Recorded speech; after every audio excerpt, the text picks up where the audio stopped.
has been very irritating, and it's very obnoxious when I'm doing. Sometimes like I can cut around it, but it's really obnoxious.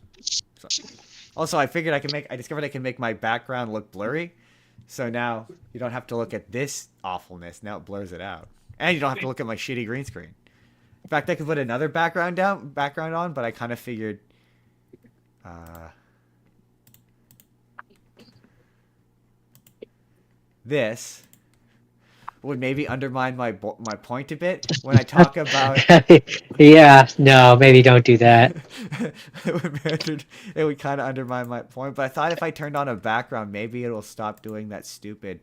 Yeah, Oh, I keep going to green thing. Also, I can't. I don't. Hold on. We'll test the sound in a second, but uh, the heater was a good idea. I can't hear it. Can't hear what? The heater. Oh, good. Sorry, what are we doing here? Did it not? Did I not upload it? Oh. I always do that. Hold on. Split left. You go on the right. The right side of history. Why are you saying no internet?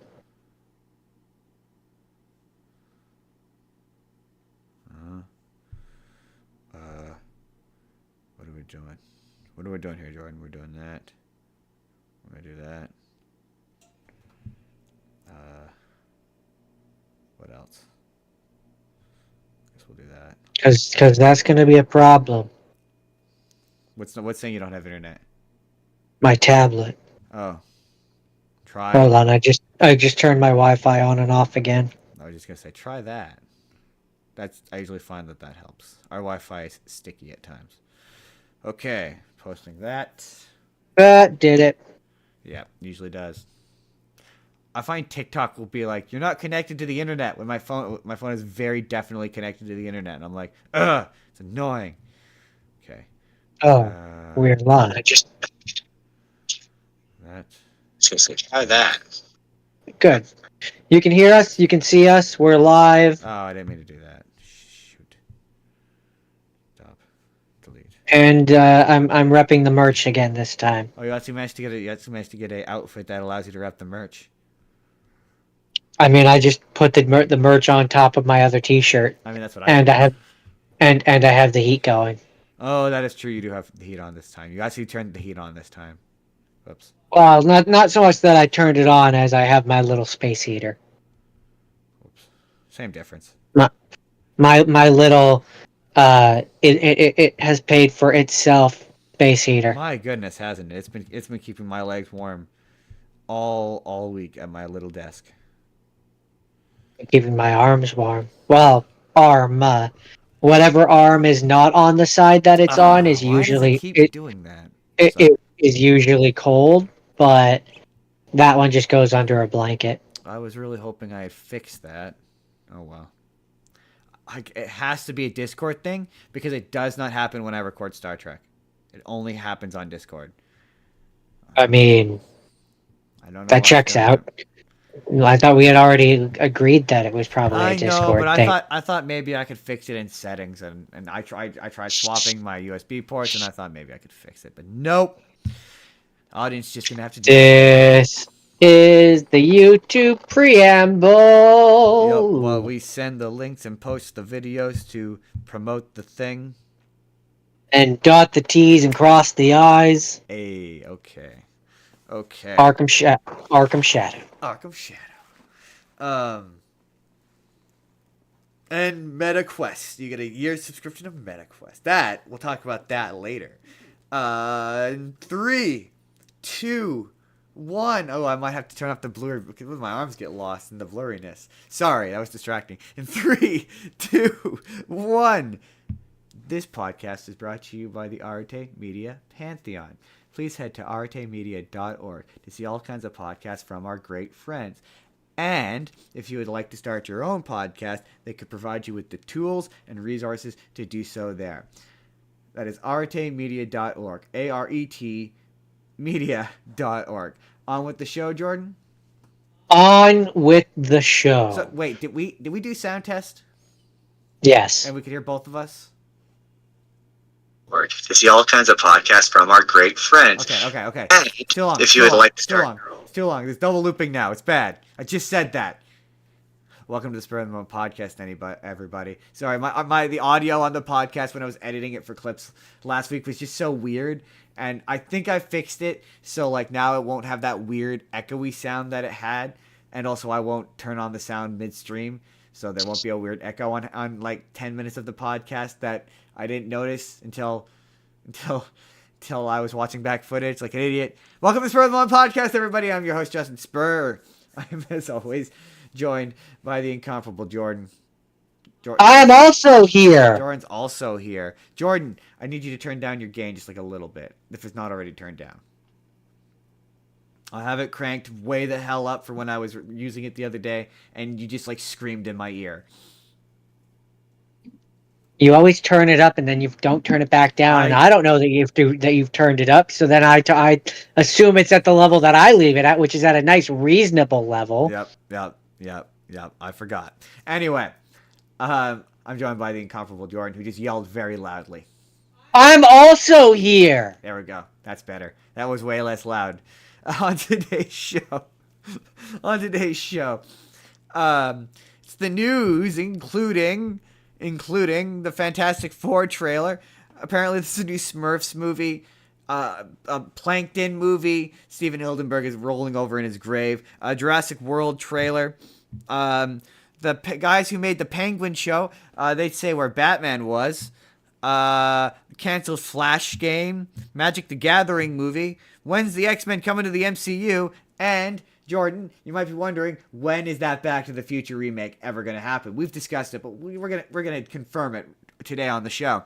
And then later, because we are once again in our 100 era, 116 subscribers. Thank you so much. Thank you. Our return viewer rate is like 22%, which means 22% of you come back, and that's awesome. And I'm just real thankful that like we do something that makes you theoretically want to stick around. I'd love to know if you actually like listen to the whole show or if you just watch the videos. Let me know. But I thank you to everyone who subscribed. That's just real cool. It's real cool. Real cool. We're in our 100 era, so we are going to talk about the AFI's top 100 greatest movies of all time, and we will definitively say whether or not they are the greatest movies of all time. Definitively. Not all 100 of them, though. No, not all 100 of them, but some of them we will be like, are these the greatest movies of all time? If you want to see Justin talk about the all 100 on his TikTok, he has a series where he talked about all 100 of them. I do. This is not that series. We did not subject ourselves to watching all 100 of these. So if that's what you're here expecting to see, you won't see that. I can't imagine they're here expecting to see that. But no, there's no way. Beyond the fact that I had no desire to watch A Clockwork Orange for a third time, I don't want to watch Birth of a Nation a second time. I saw it once. I'm good. I'm okay. But before we jump into the news, I understand. We like to do our comment response time at the top of the show. So I'm gonna pull some comments that I think are kind of fun, including one that we got on our video. Are these movies as good as people say they are? Which was about The Raid, Redemption, and Ip Man. I got a very fun comment. I'm stalling as I pull it up. Sorry. Stalling? How dare you stall? Oh, we got a very How fun, dare you? We got a very fun comment. There we go. I'm actually stalling enough. From the Dungeon 1578, which I won't read the whole thing, but I'm just gonna kind of give you the gist, which is just that he agreed with me that The Raid is like one of the best action movies of all time. He said that the Ip Man was also very good, but it wasn't as good as The Raid. But he recommended Korean superhero show called Moving, which he says has some great fights in it. Not the Raid level, but really good. Honestly, better than anything DC or Marvel have made in a long time. It's on Disney Plus and Hulu if you're interested. Every fight with Frank is awesome, and I'm gonna butcher this pronunciation. I'm assuming Hui Su versus the 17 bullies is amazing too. Her dad's back hallway fights are also great. But since people in the show have superpowers, it's a little different from Ip Man or The Raid. Still great show, great writing, great fight scenes, great characters, definitely worth a watch. It's gonna be real like Sentai Kamen Rider kind of energy, or based on the description, that it sounds like. I will certainly definitely check it out, or will contrive a reason to check it out.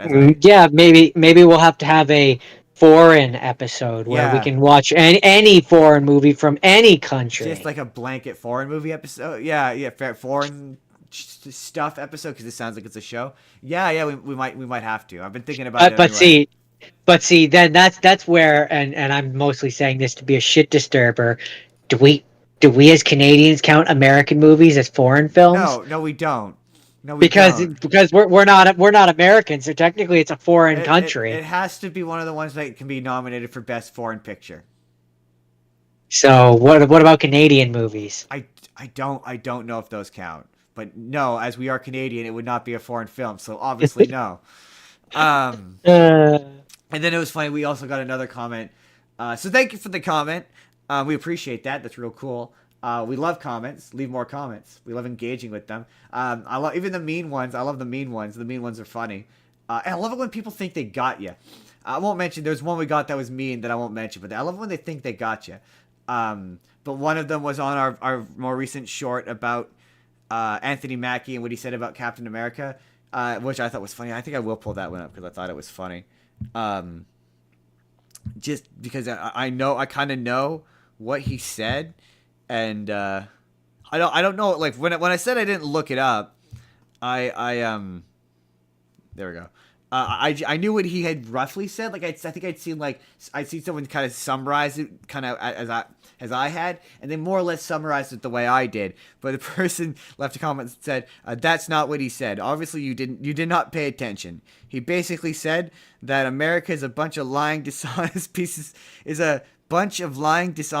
of shit country, and Captain America is better than America. That is what he said. You need to rewatch the interview." Number one, that is not what he said. And number two, what you've said, I'm not going to say it's not completely inaccurate. I'm going to abstain because I have American friends. That's why I said not completely inaccurate. Some of that is inaccurate. Joking aside, every country has its spots. Right. I like. That's what I'll say. I like my Americans. I don't like America. I think, yeah. Anyway. That's how I would put it. What I think doesn't really matter. Right? As a Canadian. Doesn't really matter. Anyway, let's move on to the news. Jordan, let's do the news.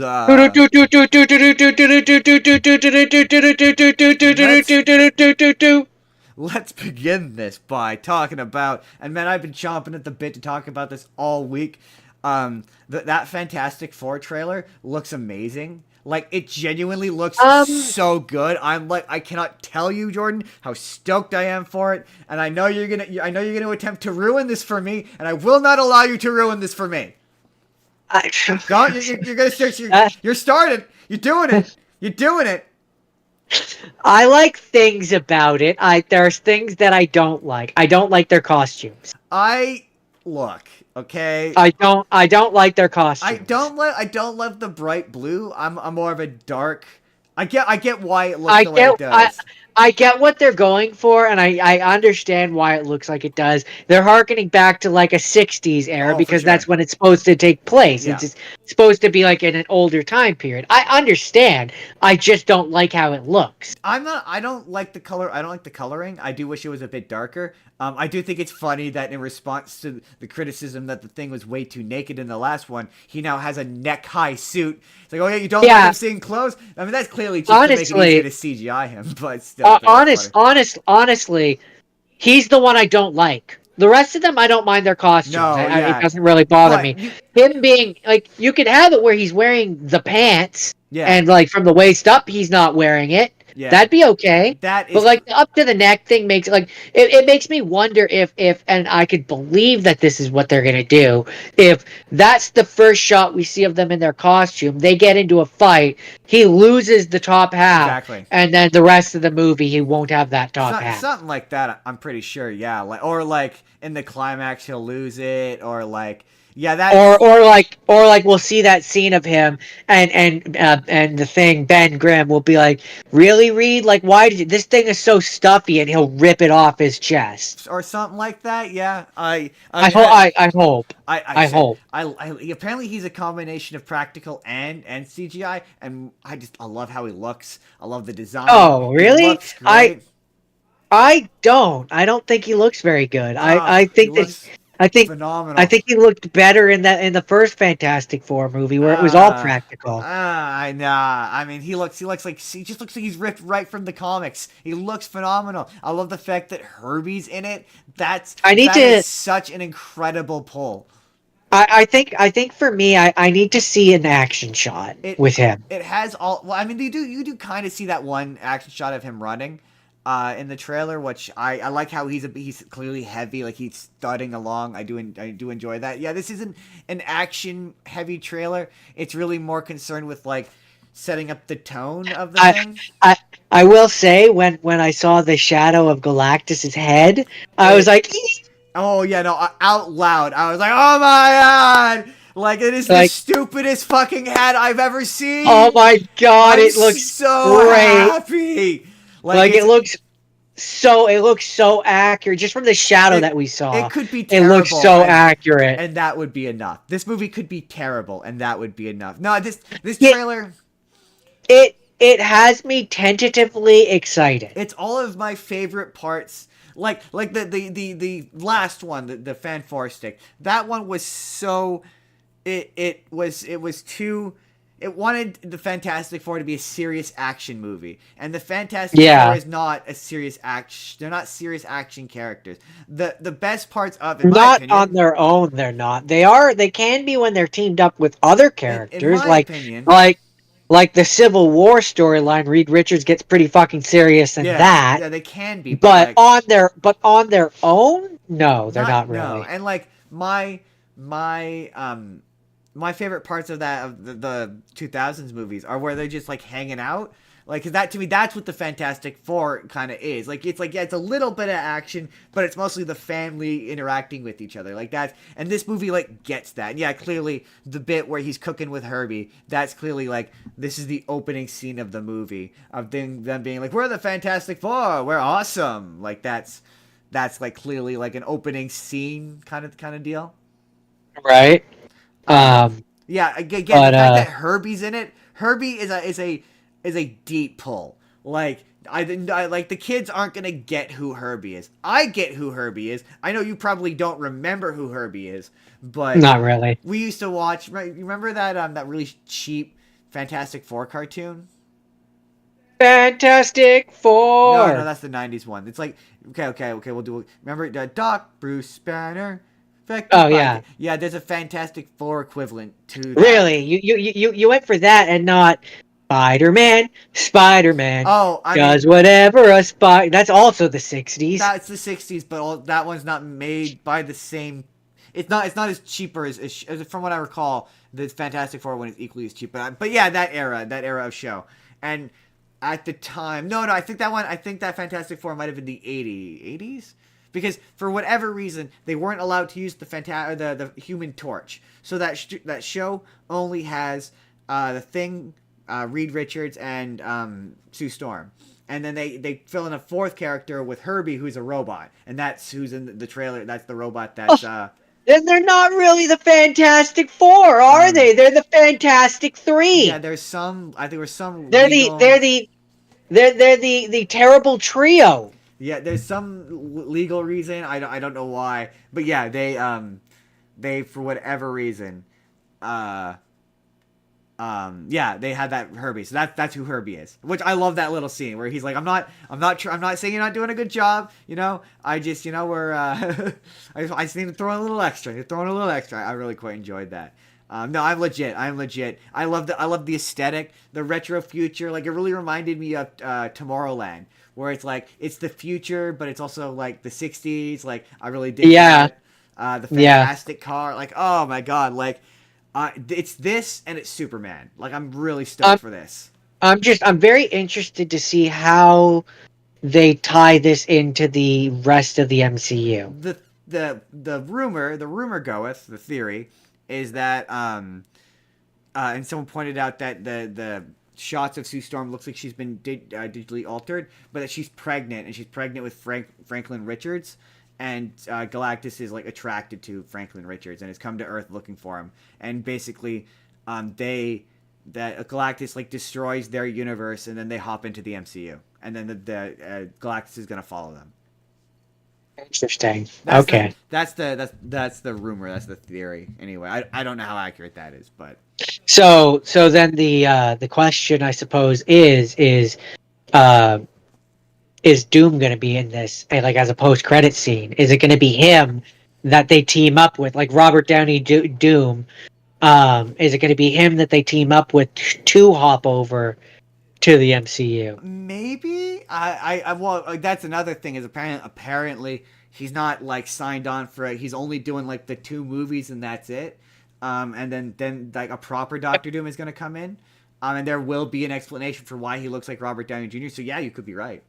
They obviously refuse to confirm it. So because then at that point, what they could do is they could have it where Robert Downey Doom brings the Fantastic Four over into the main MCU, and you have it where there is a Doom that exists in the main MCU. Yeah. Or like he's not Doom yet, but like him running into Robert Downey Doom is what like makes him become Doom. Probably, yeah. I mean, who's to say?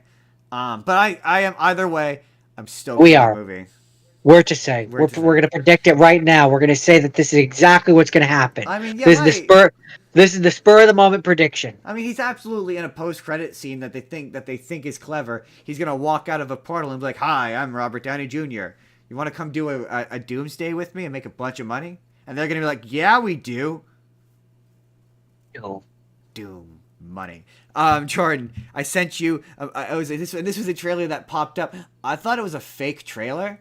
I didn't think it was real, and then fake news. It popped up in my news. That Smurfs trailer that looks like it was that thing looked like it was written in a like boardroom by executives. Like I could just picture the lead writer walking in, being like, okay, ideas. You.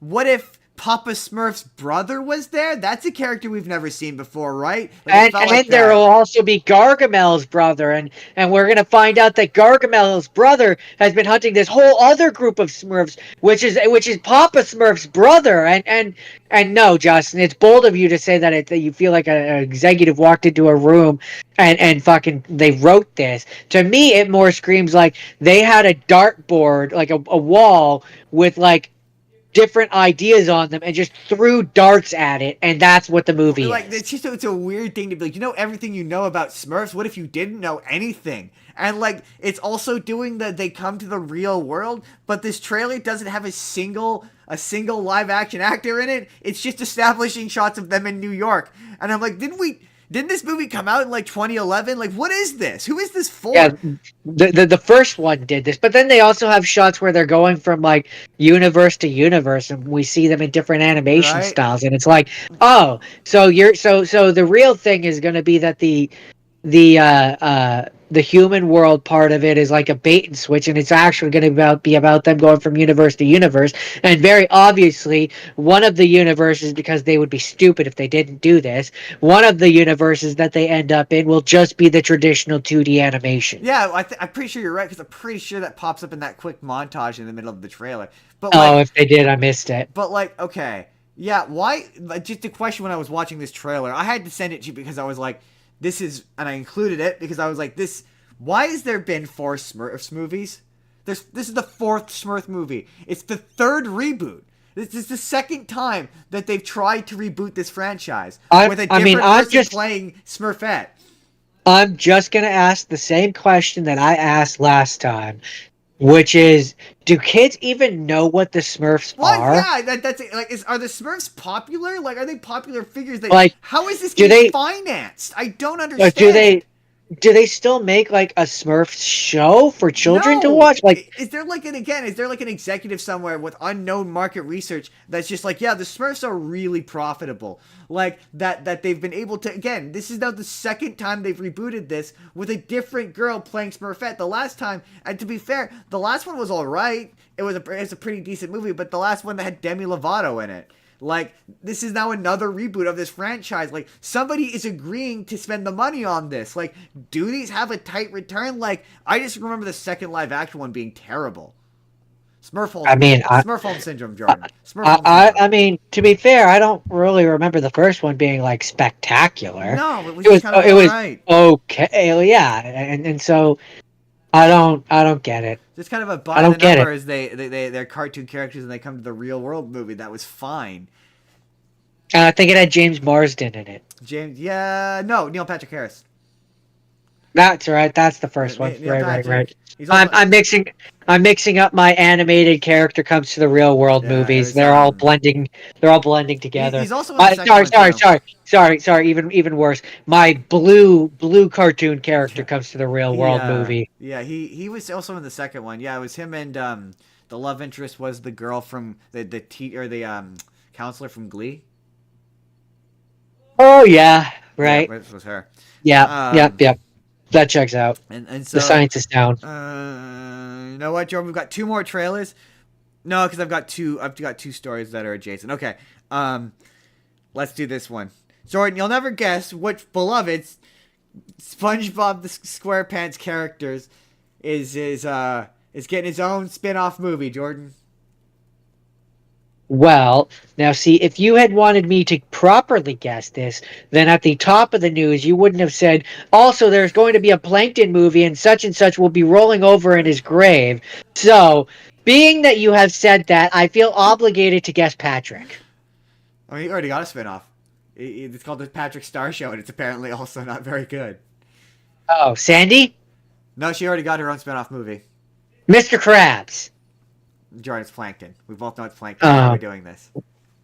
Well, because I wanted to prove that they've made one for like every character, and they've really just ruined this franchise. They've absolutely ran this. It's weird because all these spin-offs are like spun off of that. They did that one CGI SpongeBob movie, and now they've just done a bunch of them. They're all in that animation style. They all look super cheap. None of the cast, the cast still kind of sounds vaguely enthusiastic about it because they love these characters.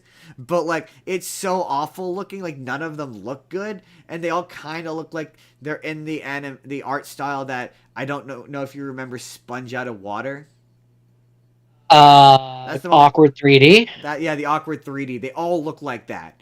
And so this one is Plankton the movie, where the plot of it is, I didn't send you the trailer because I'm like, I could describe this and it's really stupid. Is it an origin story? No, it's Karen, Plankton's wife, sick to death that Plankton is a never-ending failure, decides that she will now take over the world, and she basically becomes Skynet. Oh, the robot. Right. I forgot the robot voice. And she becomes evil and tries to take over the world, and Plankton must team up with SpongeBob and the other good characters to stop her. So it's just Terminator. Right. And also just kind of, I don't know, that I mean, to be fair, that show's been on for like, I think decades at this point, and like, I think every bit of humor is to be wrung out of that franchise has been wrung out of it, but like, yeah, Steven Hildebrand would not love this. He would not be happy with this. Let's find out. He very famously was like, no spin-offs. And then he died, and they were like, spin-off after spin-off after spin-off. It's like they were waiting for him to die before they could just churn out spin-offs. It came out in 1999. Really? Huh. Interesting. That's when SpongeBob came out, according to Google, anyway. So that's... Hold on, I'll look for the actual date. 1999. So, Jordan, how long is 1999 to now? It officially premiered on July 17th, 1999. 15 years ago? Oh, 25 years ago. I'm bad at math. I'm doing math off the top of my head. 24 years ago. 24 years ago. Really? I think 25 would be 2000. True. Yes, 24 years ago. Yeah, So I don't know. my basic math skills tells me that 25 minus 1 is 24, so it must be 24 years old. That makes sense. That math adds up. Um, yeah, that's in that school of animated shows that needed to end like 10 years ago. That you're like, Yes. wow, that's still on the air. Why? Why is that still on the Like air? you know, your Simpsons, your Family Guys, your South Parks, where you're like, why? Mercifully put it down. Nobody has the enthusiasm for this that they did. Although that's not true. SpongeBob is still, they're still weird. But yeah, it looks bad. I don't know. It's a Netflix exclusive movie and it looks bad. Speaking of looking bad, Jordan, they dropped a trailer for that Jurassic World rebirth movie starring Scarlett Johansson. That's just Jurassic Park 3. So Justin, say it with me. It's just Jurassic Park 3. That trailer Okay. did nothing for me. And what's funny, I'm pretty sure, well, okay, as near as I could tell, it's just a bad trailer because everything they've said about this is like, okay, it's supposed to be way scarier and it's going back to the roots of the franchise, the book, which was more of a horror story than it was like an adventure story. And supposedly there's no draft of this where every character survives. So supposedly like no character is going to live through this. And like, the trailer does kind of hint at this, but apparently there's going to be a whole thing with like weird, because they say in the trailer something about this is the stuff that they never released. So apparently we're going to see like weird scary mutant dinosaurs that they're just hiding in the trailer. They're just hiding. So I'm like, okay, maybe you should have shown like one of the freaky mutant dinosaurs, because yeah, this is doing nothing for me. It's just Jurassic Park 3, and I mean, some of the action looks good by lieu of the fact that it's 2025 and it looks newer than like the original one, or it looks newer than Jurassic Park 3, and it doesn't look like there's an annoying kid.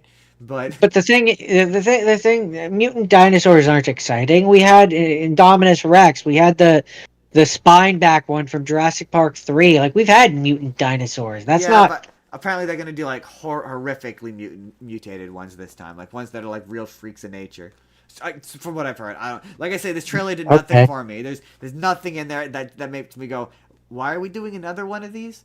Like, I'll watch it when it comes to streaming. Like I will say that I did enjoy the fact that it does kind of loosely have what I said. I'm surprised no one's made the movie where stupid white people try to go to the island. Like, it kind of is doing that, but to be fair, that's what the third one is. So yeah, this one's just it's just, oh yeah, they're going back to the island again. Like, yeah. Also, I mean, that's also what the second one is. True. Well, the second one was they're going to these. Oh yeah, I guess it's all the same movie. And I'm like, yeah, this isn't doing anything. The only way this was going to be interesting was what it was when they initially announced it was a reboot. The minute they were like, oh, it's just another sequel, I'm like, then why?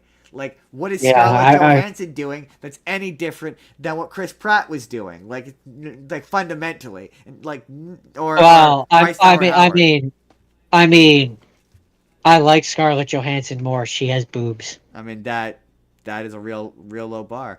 I know. That's where I'm saying. Can you feel my indifference from here? Like, it's. I really just don't care. Not really, no.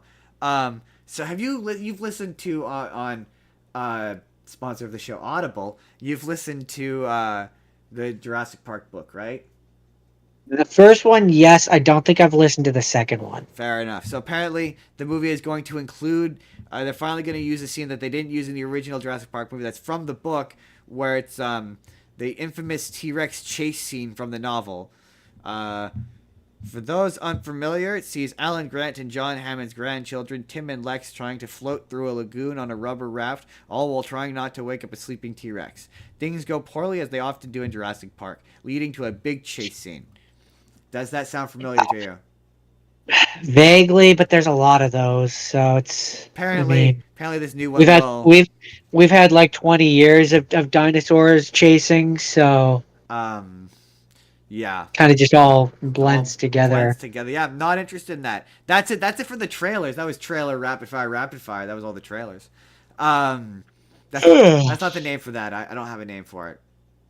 It's fluid. It's fluid. Anyway, so the Penguin showrunner finally clarified why Batman was not in that show, and his response, he gave a pretty lame excuse, which was that Batman can't be everywhere, and that's real dumb because the plot of that movie, to be fair, I didn't finish it, but basically the plot of that show, I should say, is about like a massive gang war of the family that he was investigating in the movie that preceded that show, and Oh, so Batman would be there, is so what you're Batman trying would to say. absolutely be there. He certainly would show up, and it's not my issue with that show. Is again, I mean, to be I fair, could see Batman missing like one of the fights, but right? not like this is presumably a series of television, which would encapsulate a wide range of time. Right? I could see Batman not being there for every fight in every minute of the show, but if you're saying Batman lives in this city,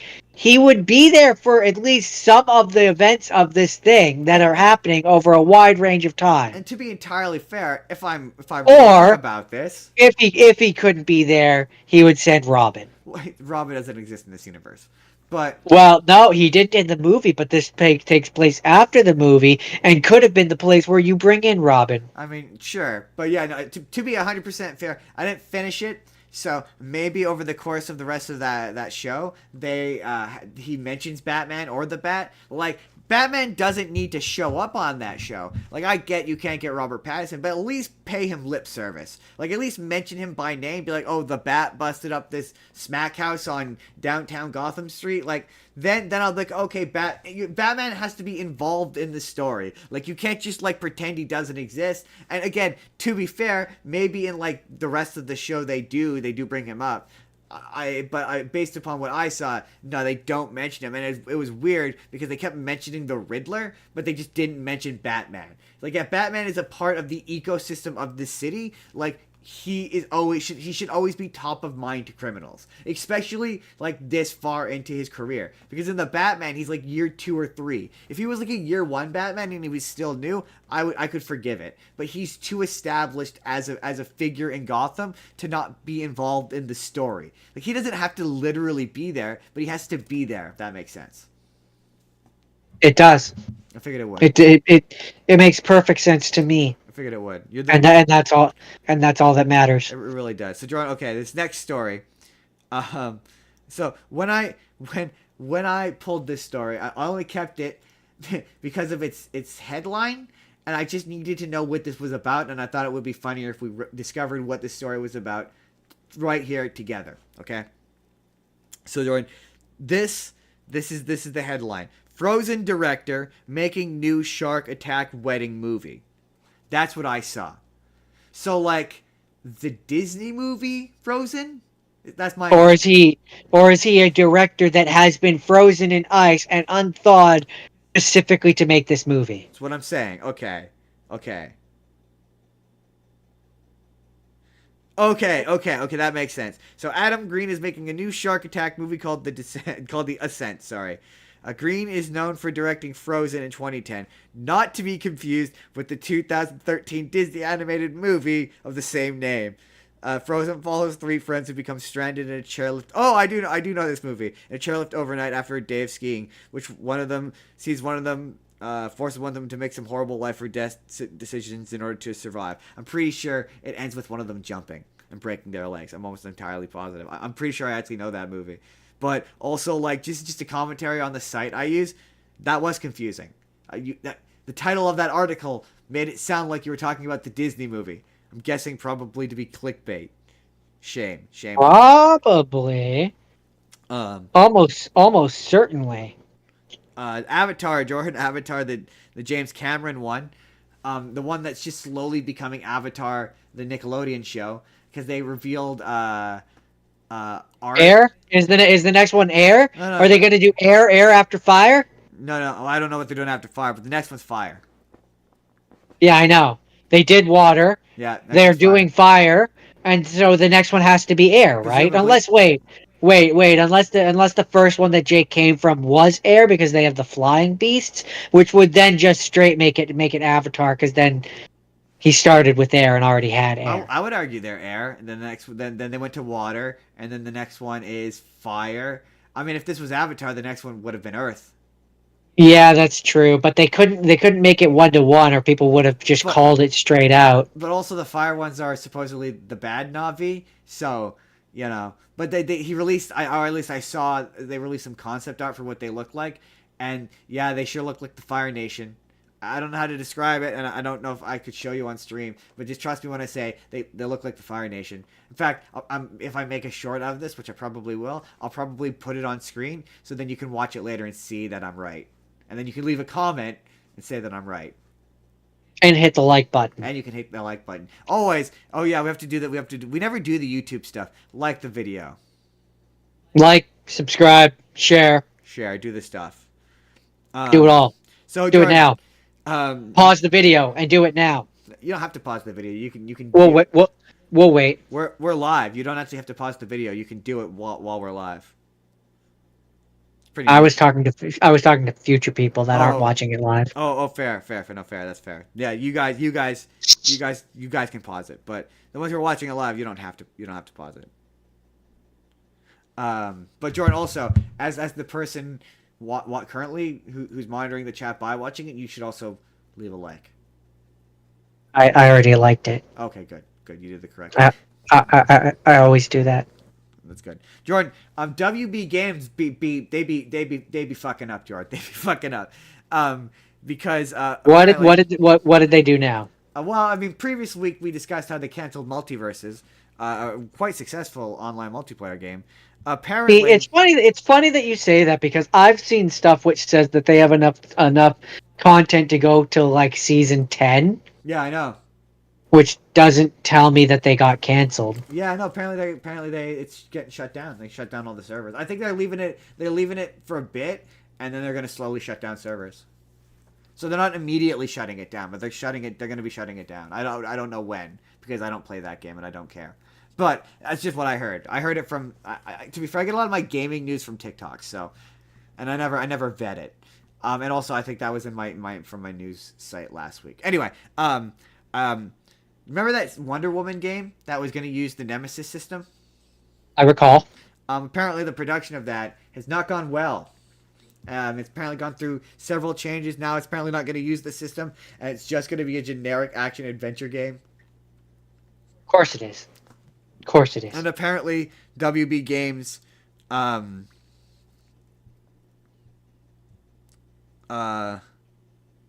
sorry. Yeah, WB Games was apparently working on 2 games that got canceled. A Flash game, which got canceled after the movie did badly, and a Constantine game. Constantine, really? Yeah. What would that have been like? I don't know. I honestly don't know. I think like an adventure game where you get to cast spells would be fun. Or like a... I think maybe like a hybrid, like an action game where you could do combat, but also something that utilized.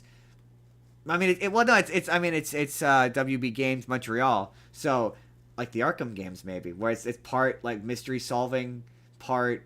See, I kind of picture it like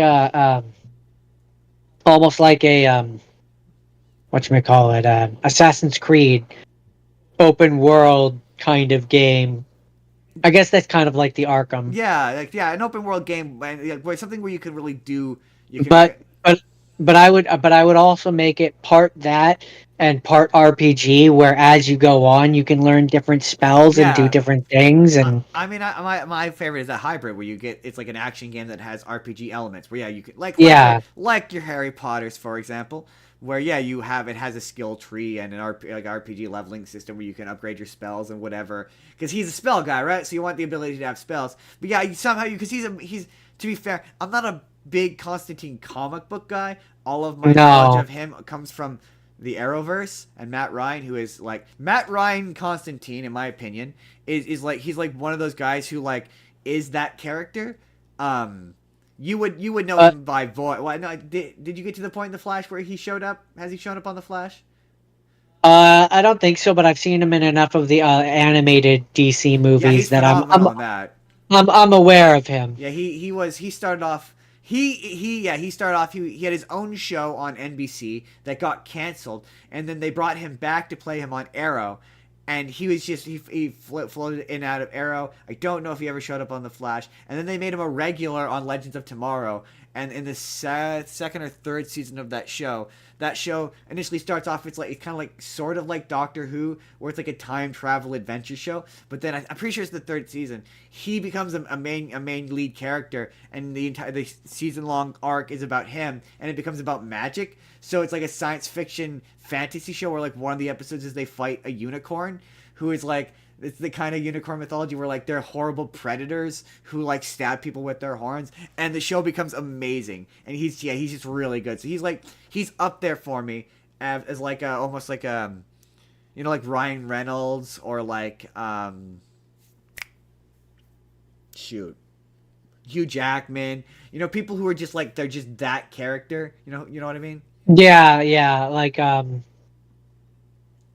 I'm struggling to think of one, but I know what you mean. Yeah, where it's like they're just synonymous with that They character. they are the character. Yeah, like he's just one of those where it's like he is. I don't think anyone else could play John Constantine. Like there's just no one better in my opinion.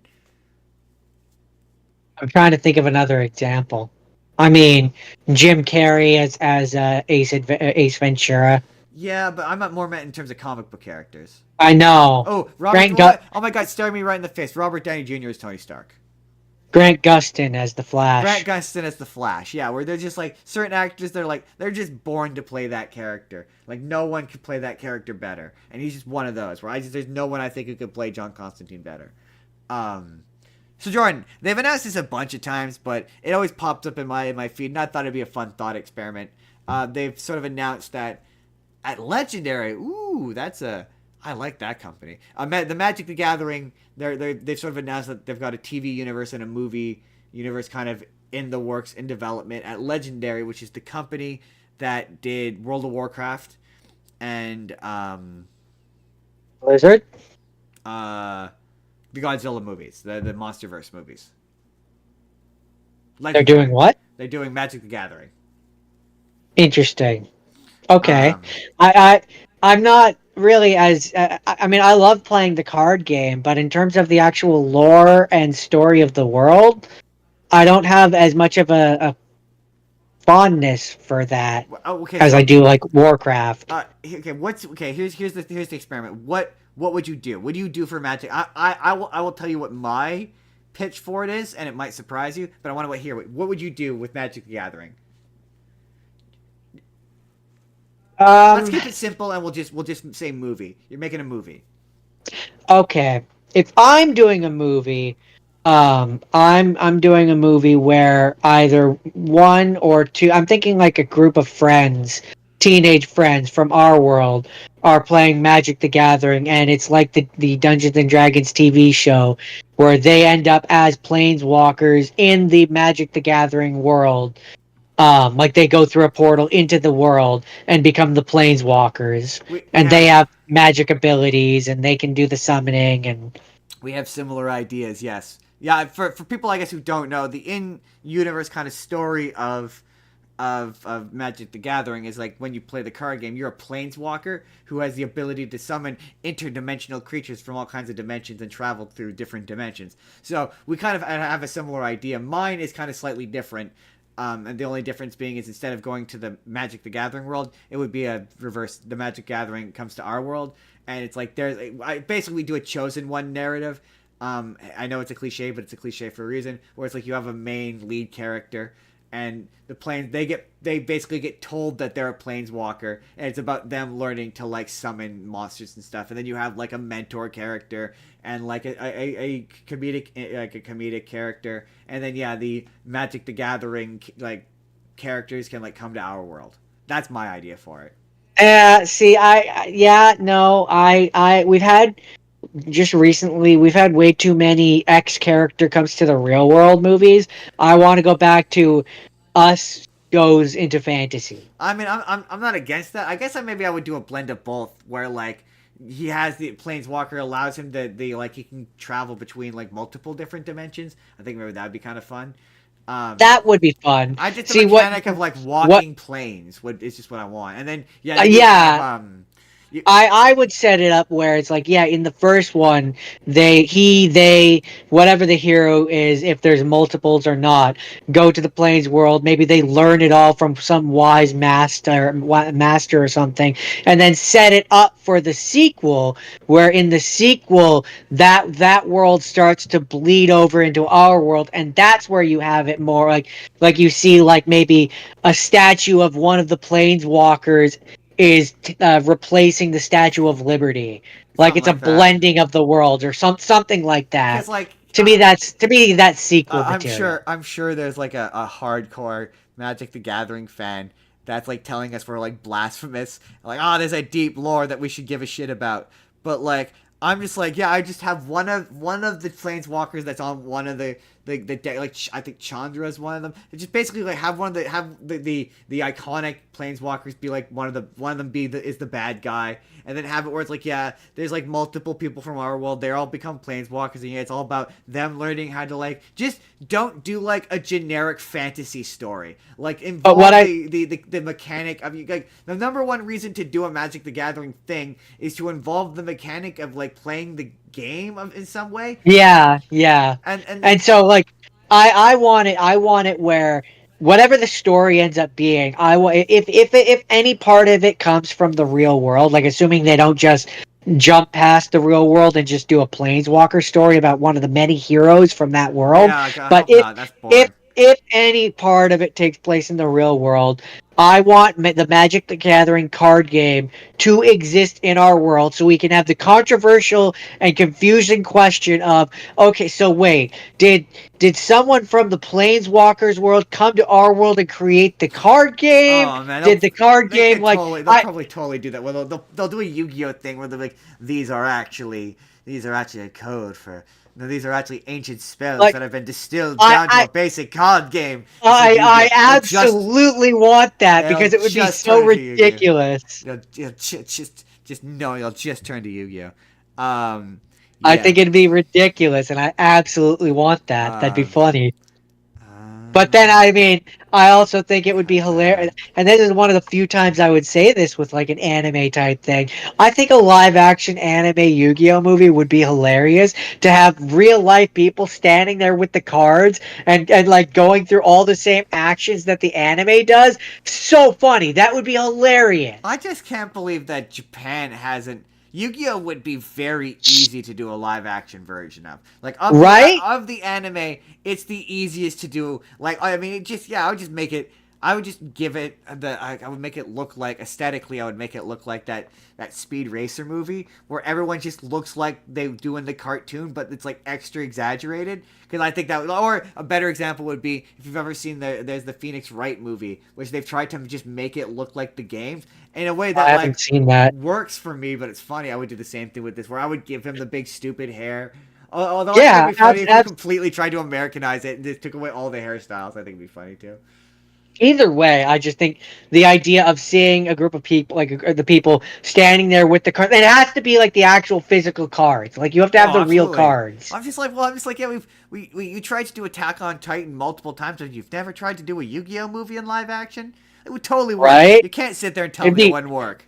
It would be way cheaper than an Attack on Titan or a Full Metal Alchemist Brotherhood with the suit. Right, it's gotta be because you just have to like animate the holographic fights. Like, yeah, you could easily adapt the Duelist Kingdom into a live action movie.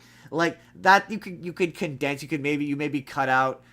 You do just like the Weevil fight. You montage through his other duels, and then the climax he fights Joey. Like, I mean, you could do it in 2 movies at least. Maybe not 1, but definitely 2. I mean, you could definitely do the Pegasus arc and speed through a lot of it. Like that's the thing. The 3 key points of that arc are his duel with Kaiba, his duel with Joey, and then his duel with Pegasus. The rest is entirely superfluous. I would argue that you could montage through this. I would argue that the only other important one is the Weevil one, Yeah. and that's only important if you have the scene where they're on the ship going to Duelist Kingdom and he tosses Exodia. It's so. If you cut that scene, then you could cut Weevil. What's really funny is, and I don't know if this will end up making it into the show, but it's really funny we're talking about Yu-Gi-Oh! Because we talked about Yu-Gi-Oh! Yesterday when I recorded the Final Frontier, and That's funny. We joked about how like why would you give the immediately suspicious guy your most valuable cards? Hey, guy who seems immediately suspicious, I'm just gonna immediately trust you. He coined a term he called Yu-Gi-Oh! Logic, which like I said I was gonna keep. I liked it. I like That's that. great. I mean, the short answer is because it was Yugi, and I think Yugi is supposed to be like 13. Yeah, he's stupid and naive because he's a child. He's a child and thus an idiot. So Jordan, our final story, because I've cut 2 stories. Although maybe I'll just briefly mention, one of my stories was about Will Forte talking about that Acme. We always talk about it, but that Acme versus the Wile E. Coyote. Wile E. Coyote. He was like, "Oh, it's a friggin' shame that got canceled." To wit, my response to that is maybe, hopefully, if enough people go watch Looney Tunes, when the day the Earth blew up, they might save it. I'm really hoping that saves it. So once again, go watch that movie when it's out in theaters. There, that's it. The final news story is, Jordan, we've talked about the Back to the Future 4. Back to the Future 4.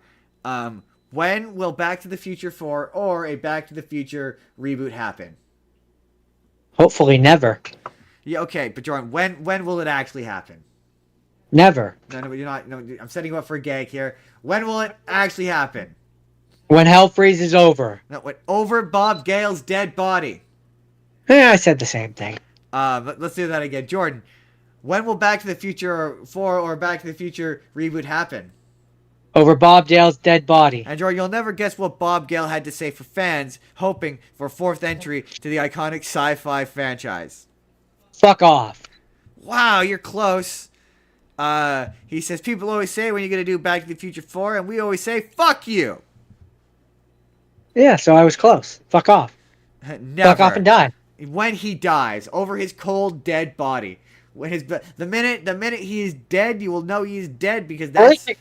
Breaking news. Man dies and Back to the Future 4 is announced immediately. No, it'd be more like breaking news where they're making Back to the Future 4. Oh, Bob Gale must be dead. R.I.P. Condolences. So hell froze over. Hell Interesting. froze over. Oh, should have done that thing to that guy to Crispin Glover. There we go. Got there in the end. That's it. That's the news, Jordan. That's the news.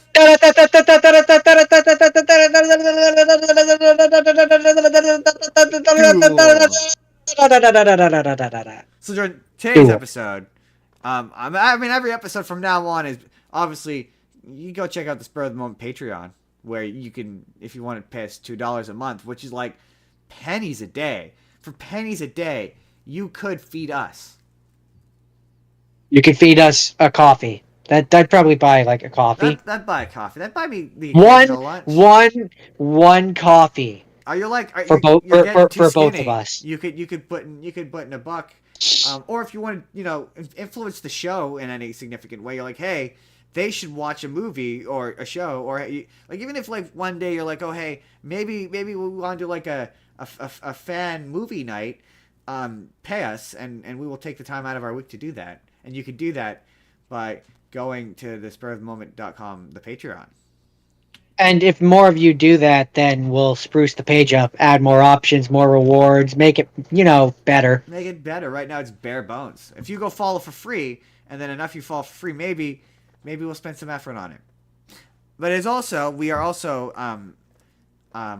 is also sponsored by, in case you didn't know, we are Amazon affiliates. And we have Amazon affiliate links. And today's episode, if you use our link, you can get... I know how I said I wasn't going to bring up the thing, Jordan. I'm currently forgetting it, so I'm going to pull it up so I can read it. It was an Oculus with Batman Arkham Shadow. If you use our link in the description, you get 13% off a Meta Quest 3S 256 gigabytes with Arkham Shadow, Batman Arkham Shadow, and a year off Meta Quest, I believe.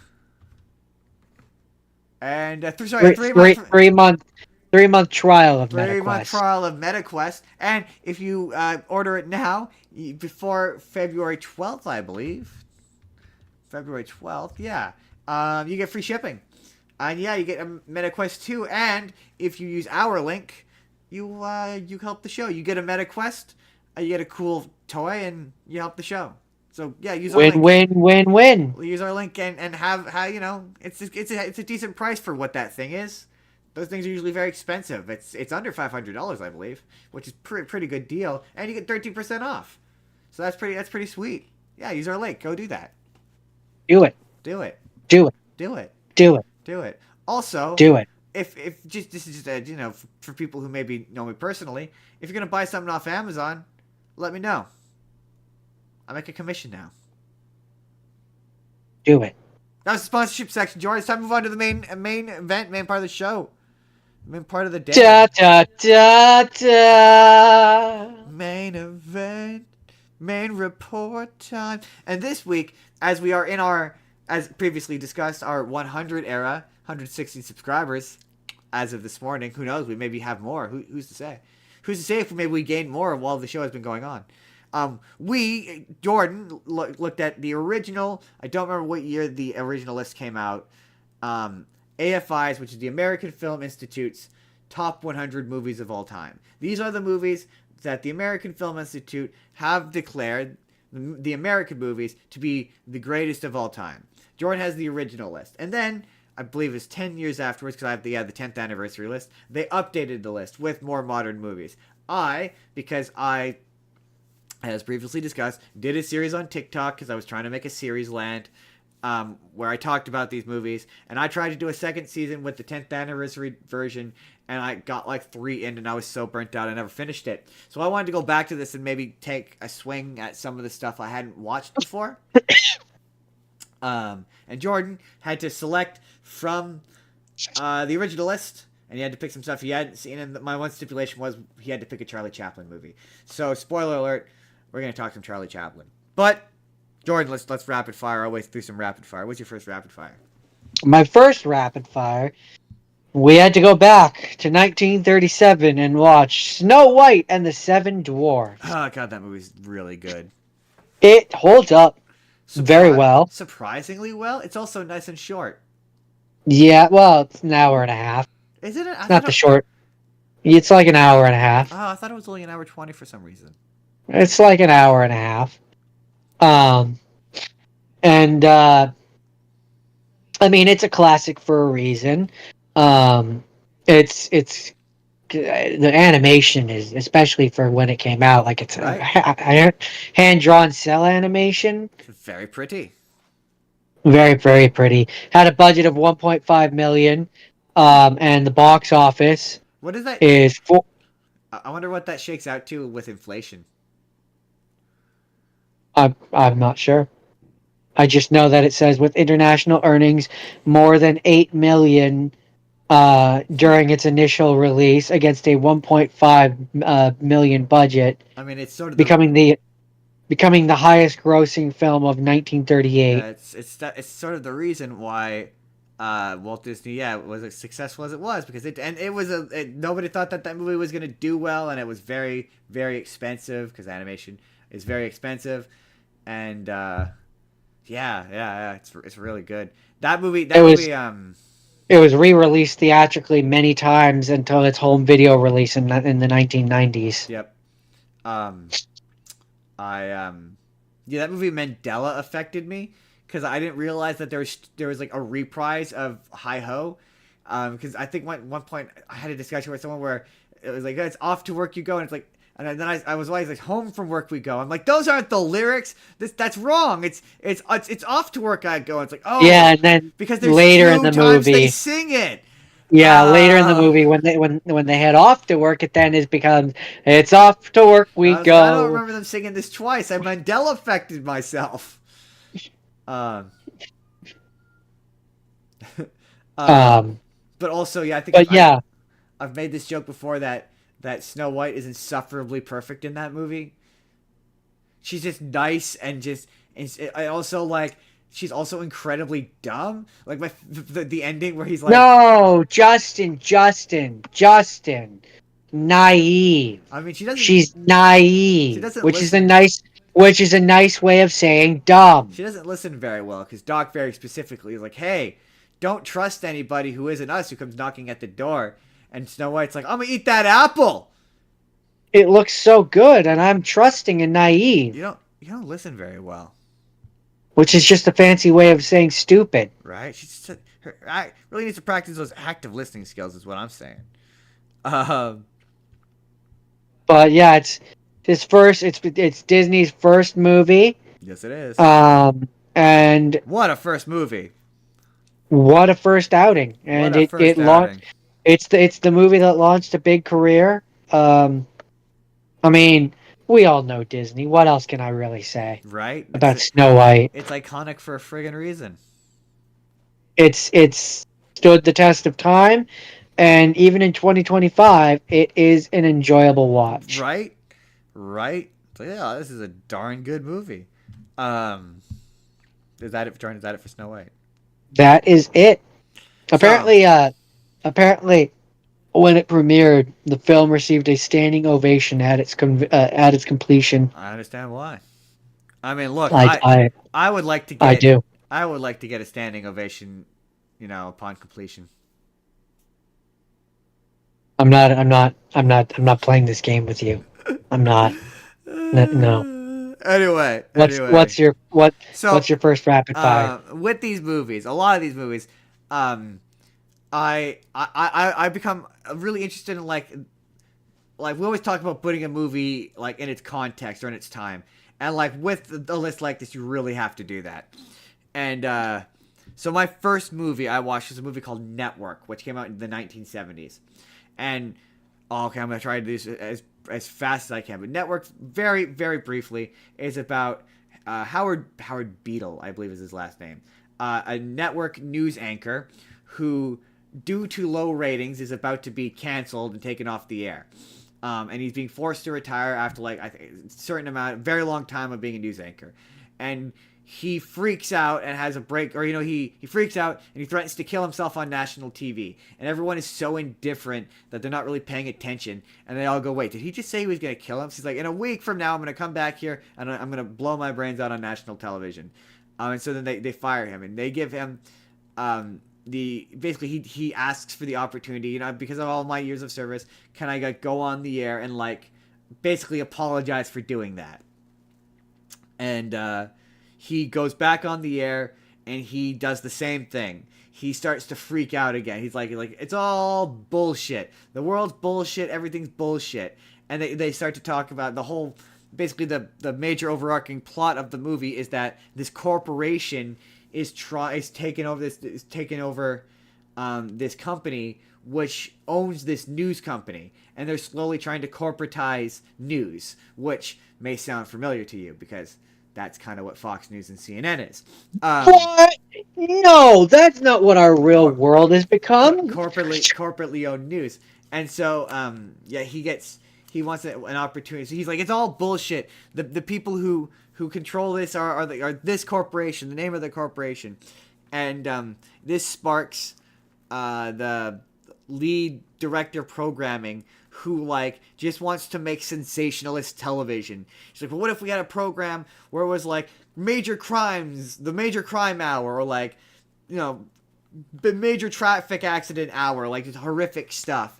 And she just says it like gleefully and coldly. And it's like what she's describing just is kind of what social media is, or like, where it's like, imagine this, or like, yeah, like late night news programs, like imagine that, or true crime, like she's describing true crime before true crime programs existed, of like, imagine if we watched the show where it was about these horrific murders. Like a running subplot throughout the movie is there's this black, basically they're like the Black Panthers, like this black rights movement who like rob banks as a political statement, and she because of the First Amendment rights, has created a show where she follows them around, but they don't get arrested because it's a television show. That's insane. Right? And so he goes on this huge rant, and she wants to put him on the TV and just let him rant incoherently about his gripes about the world. I'm pretty sure that's literally an episode of Black Mirror. Sort of, yeah. But the wild shit is, that's we have that. I mean, not even just on the right. I mean, that's what the Daily Show is. Like on the left, that's what Tucker Carlson is. Like that. Like this show that like he eventually like goes and see, like it gets to a point where he talks to God and thinks he's like delivering a message from God. And he's clearly a man having like a mental episode that like all these people are just like exploiting to put on television, and they end up like he becomes this like weird evangelist like preacher kind of guy where he's just being like, it kind of takes this weird anti or Islamophobic bend where he's like, it's the Arabs are trying to take over America, they're trying to buy everything. And when did this come out? 1979. Yeah, so that checks out. That tracks. I probably said the wrong date, but it's the 1970s. And you might recognize one scene from remember in Better Call Saul, and I think it's season 1, where he chicanery? No, not chicanery. It's the bit where he confronts Howard in the boardroom. He's like, "You have defied the primal laws of nature!" And he turns off the light. Vaguely, yeah. That's from this movie. And so this is the CEO of the guy who owns the corporation, where he's like, "You think that what you're saying is making a difference? You think that you know what the world is really controlled by? Corporations. Corporations are the one who control. It's about corporations just passing power to each other. That's what it's about." And this movie presents the notion of editorializing the news, of putting opinion into news, and doing anything other than presenting the news as cold hard fact, as utterly abhorrent and something that should never be done. And this movie comes like the 24-hour news cycle was like started in like the I think it was like 81 I saw, and this came out like 70 something. I'm gonna have to look it up. But it was like this movie came out in 71, and the 24-hour news cycle started in like the 80s. So it predicted the 24-hour news cycle and warned us about how horrible and dehumanizing it is. And then the movie ultimately ends with he starts preaching like all this doom and gloom stuff that the head of the company wants him to do, and the head of the company refuses to pull him off the air. So all of these television people ultimately have him assassinated. And they're just like in a room coldly discussing about like how to quote deal with him. But it's just like, yeah, this movie is so ahead of its time, and it saw 1976, and I think that the 24-hour news cycle began in like 82, and just like the idea that the movie saw our current media landscape coming. These people saw it coming in 1976, and then they let it happen anyway. Like, the first time I watched this movie, it upset me so much, because I'm like, they knew what they were doing, and then they did it anyway, and it made me so mad. Of course, Justin. They saw the iceberg, they heard the warning, and they drove directly for it. Just right into it.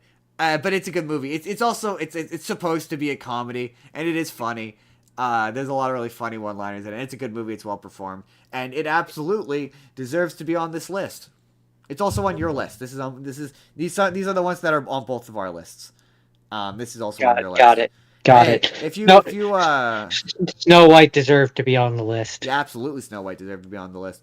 I don't remember what number it is. I can't be bothered to look it up. I believe. I'm not going to even try and say what position these ones are. This one was kind of more in the middle of the list from what I recall. But that's it. That's Network. It's really quite good. So, We now travel to 1981. Also, I'm not doing these in timeline order, so we're just going to be jumping back. We're going to be time traveling Yeah, all over the place. these developed a theme, but they're in no particular order. No. Um, Raiders of the Lost Ark, Ah, good movie. where it began with the Indiana Jones I movies, maintain and only I good argue, one.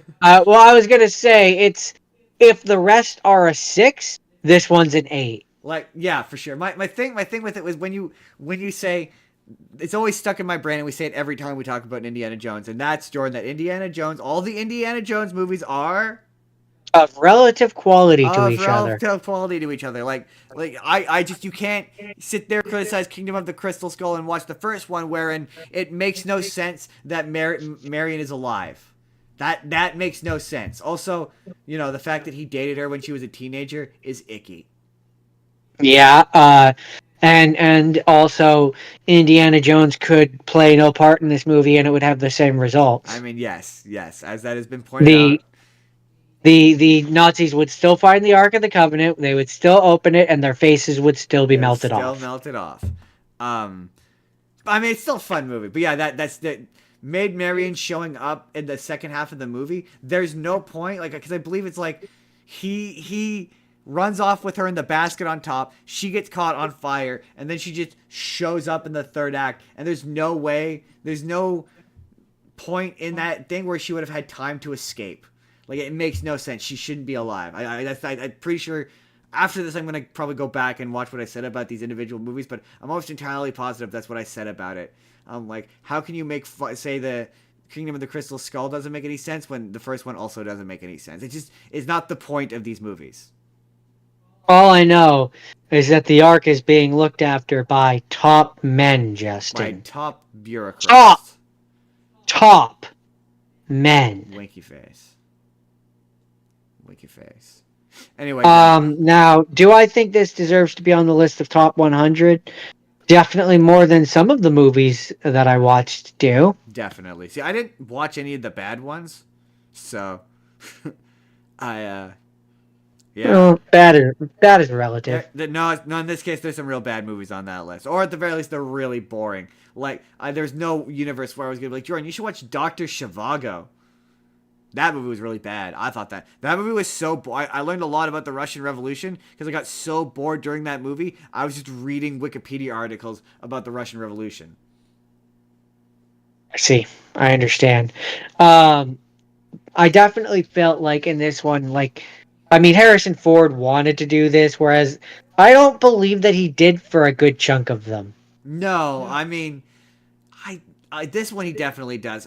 Yeah, the other ones, no. Well, certainly as they went on, I truly don't believe he like that fourth one had to be a paycheck. It just had to be. Yeah.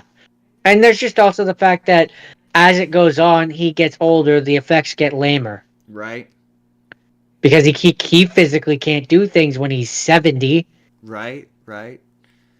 Whereas in this one, it's believable that he is I don't know if he actually is doing any of the stunts, but it's believable that the character is, because the actor who is playing the character is an age which would be appropriate to do some of the activities that he is doing. I think that movie is like, yeah, it's like an amusement park ride. It's not, you're not meant to think about it. It's just fun. You're just meant to have fun. I agree. Is that it for Indiana Jones? First Indiana Yeah. Jones, the only good Indiana Jones. Ha, I said it. I stand by it. Okay, when are you doing Charlie Chaplin? It's the last rapid fire.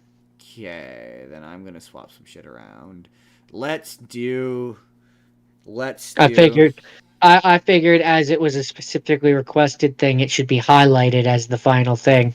Fair enough. Okay, let's do Doctor Strangelove, or how I wait. I have to listen to the full title. Let's do the full title. Let's make sure that was the entire joke in my first video. Hold on. Doctor Strangelove. Dr. Bob Ross. Doctor Strangelove. Sorry, let's try this again. So, my next one, Jordan, is a movie called Doctor Strangelove, or, How I Learned to Stop Worrying and Love the Bomb, which is, It came out in 19. What year did it come out in? The 1970s, 60s. 1964. Directed by Stanley Kubrick of The Shining, 2001 fame, and it's basically it's about a general goes insane and basically activates the program that sends out a bunch of fighter jets that will drop coordinated nuclear bomb strikes on Russia, effectively igniting nuclear war between the Cold War era movie, the Soviets and and America, and the movie is basically them, the government, and all the various people involved in a scenario like that, trying to stop it, like pulling back the planes. At one point, the general who does it, like he's barricaded in a room with this British soldier, and it's basically him. He's basically justifying why he's done this thing, and then later in the movie, you find out that the Russians have created a doomsday machine, which will effectively, when it detects it essentially it removes the human element from it, and it's set up so that the minute it detects that anyone has dropped a nuclear bomb, it kills everybody. Got it. So it's a no-win scenario. Pretty much, yeah. And it's supposed to be the official deterrent. And there's a character, the main title character, Dr. Strangelove. He shows up later, and he's like, the one bad thing you did with this is you didn't tell anybody about it, because it doesn't do us any good if nobody knows about it. And he's like, yeah, we were going to announce it tomorrow, and then oopsie. Whoopsie daisy. And yeah, it's supposed to be a comedy, and there's a lot of really funny scenes of like, it's a comedy, but it's also kind of a harrowing movie, because it's just really arrogant men sitting in a room casually talking about like people who will do, like there's a point where one of the generals is like, oh yeah, we could strategically bomb all of these different locations all at once and effectively prevent them from getting us before they get us. And he's like, we've calculated an acceptable civilian casualty list. And I didn't like that. I'm like, acceptable civilian casualty. Like, that's gross. And the movie begins with this like warning that the Air Force insists that this could never happen in real life, and just the notion that like the whole world could be ended on the whim of like one guy. It gets to the end, and the general, he's barricaded in the office, and he's like, oh yeah, I'm not afraid. What he's like his whole thing is he's done this because he's concerned that the Russians are poisoning the American population with fluoride, slowly making them dumber, which is a very, very popular conspiracy theory. And he's gone complete. And there's a moment where the guy, he's like, oh yeah, the British guy genuinely thinks there's been this Russian attack. And he's explaining why he's done. The general's explaining why he's done this. And there's this really great shot of his like slow realization of him being like, oh no, he's gone insane. He's telling him about this fluoride stuff, and he's like, it's in everything, and you can tell, yeah, and it's like, yeah, it's really kind of upsetting. Like, you're like, well, why did no one prevent this clearly insane man from rising into the ranks in power? Why is he in charge of this stuff? A clearly absurdly insane, conspiracy riddled man in charge of something that can be so easily like misused. This mentally unstable person. And then he has a line where he's like, yeah, I'm not afraid to die because I know where I'm going. And I went, yeah, hell. Like, you're going to hell. You're like, if you believe in the concept, I mean, if you believe in that sort of thing, you're either going to hell or you're disappearing. Right? Like, if you believe in that sort of thing, you committed the greatest mass genocide in the history of mankind. You're like the worst human being in existence. You're not going to heaven. You're not going to the good place. You did a big old murder. You're going to the bad place. You're a bad person. You're a very bad person. You're selfishly taking away all billions of lives. I don't know. This was the '60s, so maybe only millions, but still, bad person. Trillion of lives. But there's a lot of really funny scenes where they're talking to the Soviets. They've got this like line of communication to the Soviets, and he's talking to the Soviet ambassador. He's like, no, Chekhov, no, we didn't do it, Chekhov. That wasn't us. We wouldn't do no, Chekhov. You're getting upset, Chekhov. We both know how you get. I need you to calm down. I need you to come on. And I just picture like that's how like modern politics works, of just like him phoning the Japanese. Come on, man, just get with the program. Yeah, it's just the notion of like with these movies, they found the idea of a conspiracy riddled lunatic being put in any sort of bit of power to be put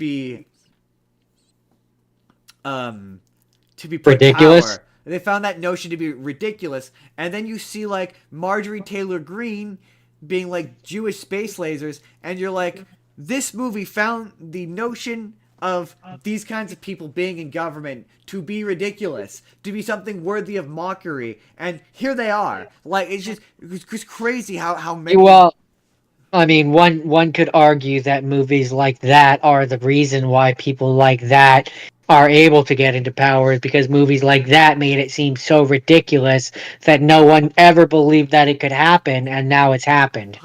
Yeah, it's just like you underestimate a problem, and it becomes bigger. My thing with this week was it was just kind of how fascinating how many of the movies I went, wow, this is still relevant. This is still an issue. This is still this is something that this movie finds to be, and there's the same thing with Network. Was this is something that this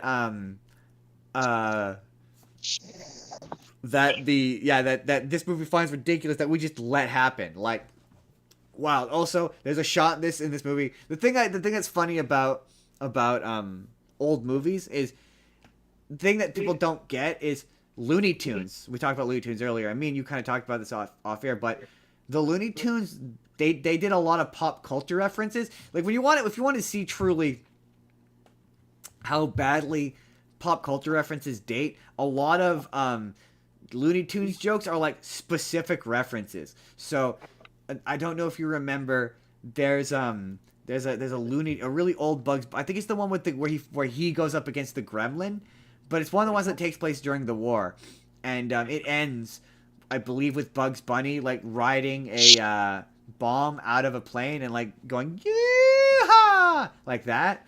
That sounds vaguely familiar. That is parodying this movie.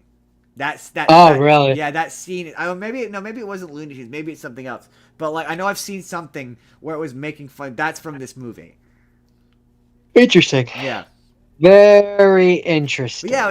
Again, funny, very funny, very relevant. Yeah, absolutely. It does. It's a really good movie, and it's still weirdly relevant. My only real criticism is the actual Doctor Strangelove is his character doesn't make any sense. Like, he's this weird German guy who, like, he's a Nazi who's still kind of a Nazi. Like, he tries at one point he calls the president Mein Führer, and he's like, I mean, Mr. President. But he keeps doing this. Mr. President? There's this weird like running gag where he keeps like squirming in his chair, and then just out of nowhere, like, he's in a wheelchair and he keeps squirming in his wheelchair, and then out of nowhere at the end of the movie, the last line of the movie, he stands up and he's like, I can walk. It's weird. It doesn't make any sense, and it's not a very particularly funny joke. Okay, that's out of nowhere. Yeah, for me, it felt like it came out of nowhere. I don't know. Maybe it was like paying off a gag I didn't get. This week I'm positive when I eventually make some of these into YouTube videos later, somebody is going to yell at me about how I didn't get it in at least one of these videos. Probably. Sorry, George. Probably. No, that's not fair. How we didn't get it. Yeah, they'll yell at us. Yeah, they yell at us about how we didn't get it because we're uncultured swines. Like there's a few on here which I'm sure I'm gonna catch shit for. I have yet to catch shit for being like, this is a bad movie. Maybe that'll change this week. That's it. Is that all you have to say? That's it. That's Any illuminating final thoughts? No, that's Doctor Strangelove, or do you want to try it? How I Learned to Stop Worrying and How I Learned to Stop Worrying and Love the Bomb. Love the Bomb. All together now, Jordan. Doctor Strangelove. Doctor Strangelove and How I Learned to Stop Worrying and Love the Bomb. That's it. That's it. All right. Well, then I guess it's time we move on to my next rapid fire. It's a movie that I'm sure people have heard of called Pulp Fiction. One of my favorite Quentin Tarantino movies. Now, I'm gonna Jordan, catch shit for this one. Are you okay? Are you okay? I'm okay. John, I'm pretty fucking far from being okay. No, but I'm okay. I'm okay, Justin. That's fair. What? What? What? Say what? One more time! One more time! I dare you! I double dare you, motherfucker! I still love that movie. So, I understand what you're about to say, though. Pulp Fiction is 4 intertwining tales of crime and violence. That's what it's described as on the Wikipedia. So my main issue with this movie, and this maybe it has more to do with how my brain works, and maybe I'm the problem. It being four stories that aren't one consecutive story makes it harder for my brain to follow. Yeah, to be fair, normally I'm not I can't stand that. Like, I hate it when Beyond Two Souls did that. I was just gonna say, like it's, to me, it's my Beyond Two Souls where it makes it less enjoyable. Or like because I'm like literally there was a point where you came out and you were talking to me and I was like, okay, so explain this to me. This one character died in the previous scene. How is he alive again? And you had to explain to me how he was alive. Yeah, because this takes place earlier, before that scene happened. Yeah, no. No, I didn't get that. Like, I didn't get that at all. It's not even so much that they're vignettes. Like, I don't mind that they're vignettes. I quite like that about how Quentin Tarantino does storytelling. But I don't think it being out of order. That is because that is an independent art house film, and Quentin Tarantino is up his own asshole. That's why. That's why that is. Like, he'd be like, it's for artistic reasons. It doesn't work for me because of that. But I like individual scenes in this movie. I love the final vignette where we have Samuel Jackson Samuel L. Jackson in the diner. Yeah, talking to the two people from the beginning, and like, I love that scene's so good. There's a lot of individual scenes, but as a whole, yeah, I think that as a whole, because you've diced and cut this up and mangled it, it's not a good movie. Oh no, I can't abide by. It is a phenomenal movie. No, it's good scenes of a movie which have been cut up, and it's no longer. It's four stories. Yeah, it's not a movie. Movies don't have to be told in consecutive order. That is a style of storytelling. So no, it is a movie. It is very much a movie, and it doesn't work for me. But man, so many icons. I mean, I love the opening scene where they're just chatting, and then it pulls back, and it turns out they're robbing the place. That's funny. I mean, so many. I just thought that was a badass thing to say when you pop someone. Very funny. Yeah. Say what again? Royale with cheese. Oh, Jordan, we can't talk about what happens in the scene. That's not PG. But can we? There's a scene where his enemy has something horrible happen to him, and by the end of it, him and his enemy agree to basically be like, respect. I love that. Not that I love, but that scene is one of my favorite escalation of events in a movie ever, because it just starts with Bruce Willis like casually walking down the street, and then they walk into each other just completely accidentally, and I love the bit of them both being like, Ving Rhames is really, he's got some great lines in this. Yeah, I'm pretty fucking far from okay. Where he just that extended chase sequence that like out of nowhere leads them into that basement. It's just phenomenal writing. It's good writing, and like and that's where I say, like, I like the I like the stories in this, and it's a really weird scenario where it's like I like everything about this movie other than the fact that it's out of chronological order. That sours it There for me might be a quite a bit. version. There might be a version of this where someone's edited it back into order. I wouldn't be surprised if there was. No, but we're not talking about that. We're talking about the way that it was intended to be watched, and then the question of do I think it deserves to be on that Oh, it list? absolutely And does. I think that the scenes do, yes, but the way that it's spliced together, no. I mean, fair enough. No, man, I completely disagree. That movie pioneered a lot of filmmaking techniques that, like, yeah, and his dialogue. That's to be fair, but also to be fair, that I say that with the asterisk and the caveat that I don't know that it's my favorite. I don't know that it's my favorite. I really love Pulp Fiction. Don't get me wrong, and I need to preface this with that, but I don't know that it's my favorite. I think that might still be Django. I just really like Django. I like Django more. I really like Django. I think that has everything to do with the fact that that's a coherent story that's told in proper order. Yeah, but like, I mean, to be fair, would you say this is better than The Hateful Eight? I've never watched The Hateful Eight. You have absolutely watched The Hateful Eight. No, I haven't. Yeah, we watched that one. That was a double feature. That was the one we watched after. Remember when we watched The Wind Rises? We watched it after that. No, we watched it before that. Well, you've definitely seen it. We watched it. And I have no memory of that. So yeah. by that nature alone, I would have to say that Pulp Fiction's I was already aware of this one and knew things about it going into it, so it's better on that principle alone. Yeah, fair enough. And that's where I say, like, I want to really preface this with, like, I like this movie, and I like the scenes in it, and I like that, like, I like everything about this movie other than the way that it was told. Like not love, but yeah, no, I absolutely do think it. Like, if that makes any sense, like, if this movie was in proper order, yeah, we would be having a very different conversation. My only thing is just like. It has everything to do with the fact that of how it was edited together. My one strike against it is just Quentin Tarantino says the N-word entirely too much.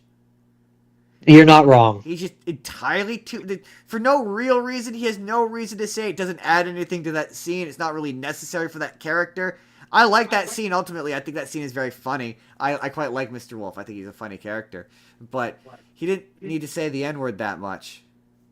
You're not gonna hear me disagree. I get like Django. He's like in like the era of history where he can, but yeah, in that one he doesn't. Yeah, I don't know. It's a hard tie between Django. I really like Christoph Waltz. Like I really like Christoph Waltz. He is typically the best thing in things I otherwise don't like. Like he's the best and only good thing in that Green Hornet movie that's bad. I will say, I wish this had more Samuel L. Jackson. Yeah, that's my thing about Quentin Tarantino movies is he sets up characters who are way more interesting than the characters you end up seeing, and then they're barely so like the most well.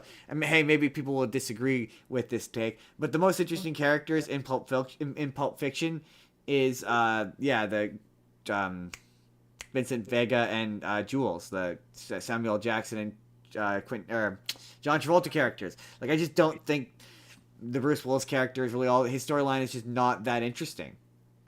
No, I mean this movie could have probably been an hour and a half. He's fine, but quite frankly, his storyline is its own movie. Right? I could do without the sexual assault. Like I don't really need him in this. Right? I'm way more although I still think it's funny how and this has everything to do with the fact that I fell asleep the first time I watched it. But I still find it funny how I didn't realize for the longest time that John Travolta's character and Samuel L. Jackson's were supposed to be hitmen. I thought they were dirty cops or dirty detectives. Yeah. You can be forgiven. I never thought hitman. I just thought like general muscle or enforcers. They're from what I read, they're defined as hitman. Yeah, I know. I believe you. I never read them as that. Is that in Pulp Fiction? Yeah. So yeah, ultimate thoughts is it deserves to be on the list. but I think it would have been higher on the list if it was not edited the way that it was. Yeah, I mean, what the metrics are for what puts something higher on the list, I will never understand because, in my opinion, just by default, I would argue that Birth of a Nation is probably substantially worse than Pulp Fiction. I think that's at the bottom of the list, isn't it? What, Birth of a Nation? Yeah. Nope, it's like somewhere in the middle. Pulp Fiction is much lower. Pulp Fiction, I think, is in like the 90s. I watched that one pretty early on. Hold on, I'm gonna try and find it while you talk about your next thing. All right. So my next one, speaking of movies with uncomfortable sexual assaults, my next one is a movie called The Shawshank Redemption, which is I guess technically Morgan Freeman is the main character. He's the narrator, and he tells the story of Andy Dufresne, who comes to Shawshank, and I guess for whatever reason I've seen this movie. I think like this is now the second or third time I've watched it, and like, you know how Hollywood does that thing where a great deal of time passes, but like the actors don't really get all that noticeably older, so you don't really notice that a whole bunch of time passes unless you're really paying attention to the movie. Yes. So, like, I never got that he was in Shawshank prison for 18 years, and that it took him 18 years to dig out that hole. To slowly chip away at the wall. Yeah, like, I never, for whatever reason, I never, like, I guess I knew that it took him a while, but I never realized it was, like, that long. I thought it was like 5 years or something like that. Like 18, almost 20 years it took him. Because Morgan Freeman has a line where he's like, I said that it would take 100 years to dig your way out of Shawshank with a thing like that. He did it in 18. And just like, I want Morgan Freeman to narrate my life. I know everyone says that and it's a real cliche, but I feel like he could maybe make my life more interesting. I mean, he can make anyone's life more interesting. He's Morgan goddamn Freeman. It's true. He is Morgan Freeman. No, he's Morgan goddamn Freeman. You got to use his middle name, Justin. And it's also funny because this is maybe the first time I've paid the most attention to it. Everyone's gonna be like, Justin, you're stupid. I mean, everyone always says, Justin, you're stupid. But I completely missed the fact that he didn't do it. Justin, you're stupid. I know. See, everyone says it. Everyone says it. But yeah, I missed the fact that he didn't do it. I've always thought that he did it. And 44. No. What? Birth of a Nation is 44. Yeah, it's too high. It's entirely too high. Yeah, I had no idea that. What did I just say? That he didn't do it. That he didn't do it. I missed that. I always thought that he did it until the end, and the reason why he escapes is because he finds that he didn't do it. That triggers the escape. I totally didn't get that, and everyone's gonna be like, yeah, Justin, that's dumb. You're dumb. But yeah, that's something new I learned this time around. That's what happens when you actually pay attention to movies, Jordan. You do tend to learn more when you actually pay attention to them. You learn a bunch more. But also, Justin, this movie teaches the lesson that if you want freedom, you got to crawl through a mile of shit to get there. Right. Yeah, I know that's, and also it's just kind of incredible to me that this book was written by Stephen King, because I guess I suppose I can't. I start to wind up and be complimentary, but I'm like, no, there's what I have to imagine is probably an explicitly described assault scene that happens in this movie that is from the book. I have to imagine he described it graphically. There's no way he didn't, right? He's Stephen King. I mean, the record tends to show that is the trend that he leans towards. Because, as previously discussed, Jordan, he's fucked up. He's fucked up. He's so fucked up, Jordan. That was a comment we got. Please don't sue us, estate of Stephen King. Or Stephen King. Is he dead? No, is he alive? He's alive. He responds to people on Twitter sometimes. Please don't sue us, Stephen King. You see, he'd respond to me probably, it was the 80s and cocaine was a hell of a drug. Probably how he'd respond to me. And while I get it, he's still fucked up, man. And speaking of comment response, we got a comment that said that that library policeman wasn't that bad. It was that bad. It was that bad. I'm gonna spare you. There might be some of you who are tempted to go find out and prove me wrong. Don't. It's that bad. Often I say to Jordan, just trust me, Jordan. Just trust me on this. I trust you. Good. He's correct instinct. Wakanda forever. Wakanda Forever. No, it's a really good movie. Really emotional, really good. Yeah, everyone's good in it. It's a really good movie. It deserves to be on this list. Okay, I can't remember. This is a new one. That's on the new list, and I cannot be bothered to look what it replaced, but it knocks something off, or whether or not it knocks something off. But this is off of the new list. Came out in '97. I understand. I understand what you're trying to say. Wakanda forever. Wakanda sometimes. Wakanda occasionally. Wakanda never. Jordan, it's your turn. Never. Jordan, what's your next one? Never. Never. Wow. Wakanda never. What's your next one? My next one was the 1933 version of King Kong. Which I'm not gonna lie, I fell asleep through the end of it, but felt no guilt about not going back and finishing it because, I mean, it's still just King Kong, and I've seen the ending of King Kong. I mean, yeah, he climbs up the building and he does not climb down. He goes up there, and while he does come down, it is not under his own volition. So did you say you watched the 19? Yeah, that movie's good. That movie, the special effects are incredible for the era. The 1933 one for the era, it's pretty impressive. Oh, it's incredible. My favorite bit. I just love how King Kong is an absolute monster. Like my favorite bit in that movie is where he steps on, like he crushes the guy, and then he knocks the guy over, throws the guy, and then he steps on him and makes sure he finishes the job. He's like double tap. He's like it does the close up on King Kong's face as you just see him squish the guy. It's also the first film in the King Kong franchise. Yeah, absolutely. The King Kong franchise. So it was technologically for when it came out, it was pretty damn good. It's just an impressive movie. Apparently. Ray Harryhausen, by the way, did the special effects of that. He is an absolute special effects genius. Pioneered so many techniques. It had a budget of $672,254,075.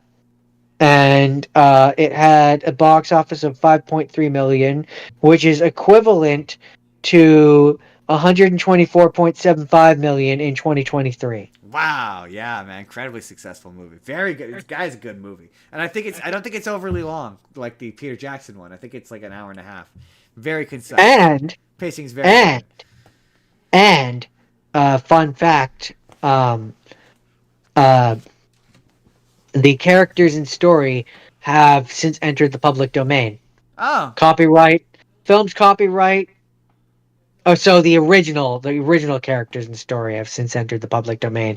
The film's copyright is set to expire in 2029. Oh, soon you can make your own Kong movie. As long as it. But I guess the characters and story you can make a Kong movie of now. That makes sense. I'm surprised there hasn't been a bunch of knockoffs of King Kong. I guess there has been like Mighty Joe Young. I guess there technically has been. Yeah, I was gonna say there's been a lot of things of that nature. But yeah, that movie deserves to be on that list because it is a absolute pioneer in special effects. Like the stop motion animation that is involved in bringing Kong to life, looks incredible. Yeah, King Kong is well known for its groundbreaking use of special effects, stop motion animation, matte painting, rear projection, and miniatures. Absolutely, yeah. All of which were conceived decades before the digital age. Right. What year did that come out again? Sorry. 30. What did I say? 33, 30 something, 33. Yeah. When you put yourself into the mind of someone from 1933, that movie would be mind blowing. That movie would be like, the modern equivalent of watching like Godzilla 1. Like it would be mind blowing. You're like, wow, that's a really big monkey. It's a very big monkey.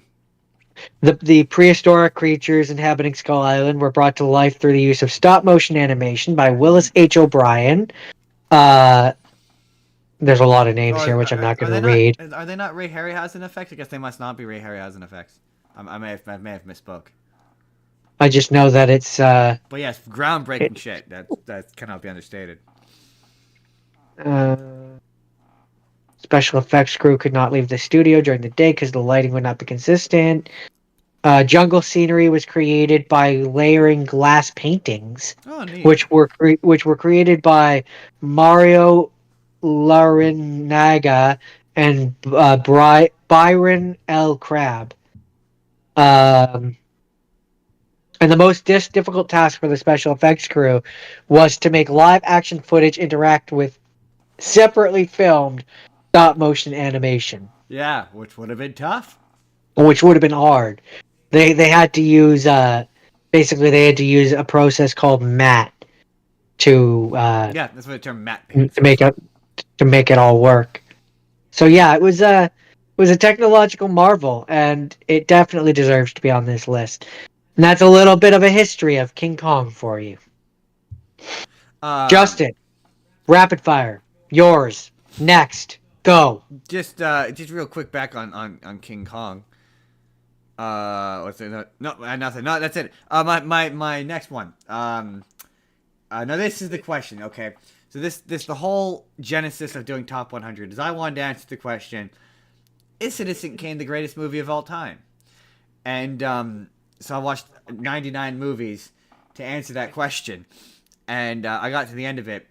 And Jordan, do you want to know if Citizen Kane is the greatest movie of all time? I do. Tell me now. Do it. Go. I don't know. That's a question I've put out into the universe a bunch of times, and this is one of those ones where I'm really hoping when, once again, this inevitably becomes a YouTube video, that somebody in the comments will tell me, is this the greatest movie of all time? Because no, like, it's a really good movie for reasons that I'm gonna get into. It's a very good movie, but it's a very relevant movie, given what's happening in America, but it's not it's not like I've just seen more influential movies that we've talked about today so far that are better. Like I've just seen better, more technically impressive. Like there's nothing really technically impressive in this movie. Like Star Wars, I would argue, is more influential than this. Like, so why do people call this the greatest of all time? I can't really figure out why. Every review I read was just like contemporarily, everyone said it was really, really good. It was like a masterpiece, and then like returning reviews said the same thing. Sorry, this is a really long introduction to say that Citizen Kane. Jordan, do you know what Citizen Kane is about? Jordan, okay, let's do this. Jordan, what do you think Citizen Kane is about? Well, I always thought that Back to the Future, the game, was homaging it with Citizen Brown. So I'm guessing it's about a judge who creates a police state. Wow, you are very off. No, the only thing. Sorry, I should have done what Jake does. No, no, it has nothing to do. Citizen Brown is really just a reference in name only. Basically, Citizen Kane is about. It's a biographical film about the life of media magnate and mogul Charles Foster Kane. And at the beginning of the movie, you see he is at the end of his life. He's an old man. He dies. He's got a hourglass in his hand, and he's like Rosebud. And then he dies. And then the mystery of the movie is, who is Rosebud? Why did he say Rosebud? It was a sled. Whoa, it was a sled. Okay. He's like, he says, well, who is this Rosebud? And yes, Jordan's already ruined the joke. That's okay. I forgive you. That I knew that twist going into this movie because of that stupid Family Guy bit where, yes, he's indeed like, it was his sled. It was his sled from when he was a child.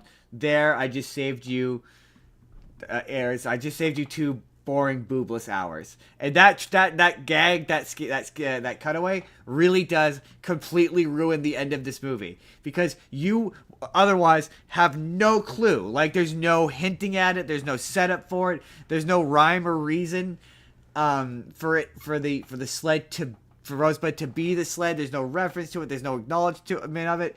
The whole thing is this. Yeah, it's this reporter basically interviewing the people in his life. and finding out more and more information of how he was like a poor child, and when he was a child, his mom had the deed rights to this mine, and as a result, gave guardianship to the bank. So the bank raised him until he was 25, at which point he would gain access to his trust and gain all of his money and make him an exceptionally wealthy man instantly. I'm sure that the mining rights probably makes this sound familiar to you. Or do you not know that Elon Musk had mining rights? I feel like I knew that, but I also tend to try to forget anything and everything to do with the man. So fair enough. And so the movie is sort of about various moments in his life. So there's an early moment in his life where he buys a newspaper, and the newspaper, he just kind of prints whatever he wants. He basically uses his money to control the media, and he says like, the world needs to be saved, and I'm the guy to do it. I'm the only one who can save the world. Wow, the more I say this aloud... boy, does that sound familiar. Man, the more I say this aloud, the more this sounds familiar. Wow, okay, I'm going to keep doing this, but it's creepy how similar this sounds. But he says, I'm the only one who can save the world. And so he eventually starts to use... the guy's like, why did you buy this newspaper? And it's not for any ideological reason or any like... It's just for fun. He's like, I bought it for fun because I could. And he starts to print stories about this this particular war, basically. And he starts propping up this war to benefit and profit from this war. And it's a point where he's like, yeah, I want the news to be running 24 hours a day. And the guy's like, and this movie came out like 1941. And the guy's like, that's crazy. The 24 hours a day, that's insane. That would never happen. And at a point, the guy's like, you can't print that. That's not true. And he's like, the news is whatever I want it to be. It's whatever I say it is. Oh boy, does that sound like the modern day? Right. It's the movie ultimately makes the case. Like I truly believe that he believes he's a good guy and that he believes he's doing good things. But the movie, in my opinion anyway, and I'm sure, again, people in the comments are going to yell at me and tell me I misunderstood this movie, but in my opinion, the movie makes the case that he can never empathize with regular people. Like, it doesn't matter. Maybe he entered into buying the newspaper. Like, there's a point where he, like, and this is what's really funny to me, is there's a point where he's entering into politics, like he's running to become president, and it's discovered that he's cheating on his wife, and a reporter confronts him and threatens to expose him if he drops out of the race. And so he drops out of the race in shame and then ends up leaving his wife anyway and marrying his mistress, whom he forces into an opera career that she doesn't want because he's just a monster. And the whole movie basically kind of ends up being this like origin story to how he's just this really awful guy who just uses his money and power to, like, at the end of the movie, I think towards the end of the movie, his wife says how he just wants people, he doesn't really want to care about people or do good things, he just wants people to do what he tells them to. And the movie's just this really long story of how he's just this awful guy who like wants to control everybody, and it kind of, in my opinion, makes the case that he can never empathize with people. Like, no matter how hard he tries, he might have entered into buying the newspaper for good reasons in his mind, but he can never relate to regular people because he got rich too early. And it was kind of scary. So the real question is, when is the modern version of this movie going to come out where it's perhaps another eccentric billionaire who's become very well known, who bought perhaps a website that used to do tweets, a media company, yeah, right. If you will, and who has this story very much makes me think of. And like, yeah, maybe that's the argument for what makes this the greatest movie of all time. Is like it's still upsettingly relevant, and like it's, for me, it's always hard to take an anti-billionaire movie seriously when it's coming from, like, it's written and directed by Orson Welles, and to be fair, wealth in the 1930s was different, so maybe he wasn't a millionaire at the time, but maybe he wasn't, maybe as an actor, writer, director, performer, he wasn't ultra wealthy, but, like, my understanding of that kind of, like, celebrity is that they're wealthy, right? So it's hard for me to take what is in my opinion an anti-wealth movie seriously from a guy who's wealthy. But yeah, at the end of the movie, the reporter who's trying to figure out who Rosebud is never finds out who Rosebud is, and the only reason why you find out who Rosebud is the final shot of the movie is the sled. They're burning all of his crap, and the final shot is his sled from when he was a kid sitting on a fire burning, and you see the name Rosebud on it. And that's when you find out that Rosebud was the sled. But otherwise, there's no remote indication as to who Rosebud would be. So, like, yeah, I guess it would be a good twist if I didn't know. Because obviously, if not for that Family Guy bit, I wouldn't know that. But it's not a really well-established twist. Like, there's no hints to it, which, in my opinion, that's what makes a good twist. Is, like, if you could spot it, that means that the groundwork is being laid for it. There's no real groundwork laid for this because they want you to think, obviously, Rosebud is a woman. Yeah, man, it's weird how... But yeah, so, the ultimate question of, like, is it the greatest movie of all time? It's also... Orson Welles is phenomenally charismatic. Like, he's so good as Charles Foster Kane. Like, he's phenomenal. The character is fascinating. If you're like me and you really like really good character studies, it's really good. Is it the greatest movie of all time? What makes the greatest movie of all time, Jordan? That's my question.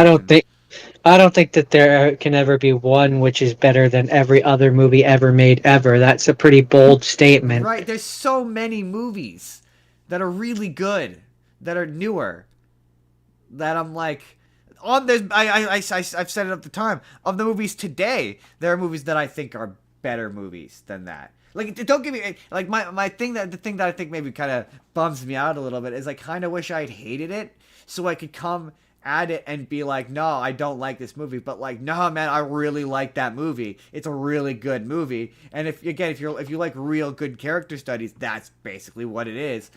Like, it's hard for me. I'm gonna be like, yeah, man, if you like really good movies, it's totally worth watching. And it's one of those ones that it's in black and white, but it's still completely, it's not one of those, like, it's so old it's hard to watch. Like, some movies hit that point where, like, they look really degraded. They're hard to watch because they're really, really old. This is not. This is really good. It's like, yeah, totally worth watching. Totally worth it. Is it the greatest? I don't know, but it definitely deserves to be on a list of one of the greatest movies of all time. Considering it's from 1941 and it is upsettingly relevant as we like have unpackaged today. Yeah. Upsettingly unpackaged today. Yeah. There's definitely comparisons that could be made, that's for sure. We definitely noticed some of them unintentionally. Like, it's funny, the first time I watched it, I really compared him to Donald Trump. But, like, man, he really is Elon Musk, right down to those mining rights. Yeah, not so familiar with that, but, and you know. He took over a newspaper, which is like, the 1930s equivalent to Twitter. That I will compare. I will say I see the comparison. Is that a millennial thing or Gen Z thing? If you will, if you're done. Are you done? Well, I want to make one more Elon Musk joke, which is okay, because I was going to use the perfect segue. Oh, perfect. Okay, wait. My final Elon Musk joke is, and I keep meaning to make this into a TikTok. I'm probably still going to do it after this, but Jordan, how long till Elon Musk names America, or what is Elon Musk going to name America, Jordan? The United States of X-America? The United X States? No, he'll call it the Cyber Nation. Oh yeah, okay. But no, but he names everything X though, Jordan. That's the. Oh, then it'll be America X. America X. I was like the United X States of X America. No.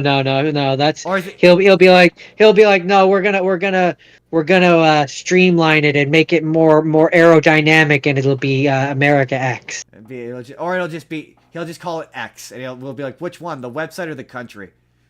Yes. Yes, that's it. That's it. That's Citizen Kane. Good movie. Well, the segue that I was going to use doesn't work as nice now, so we'll just say it. We're going to talk about Charlie Chaplin's Modern Times.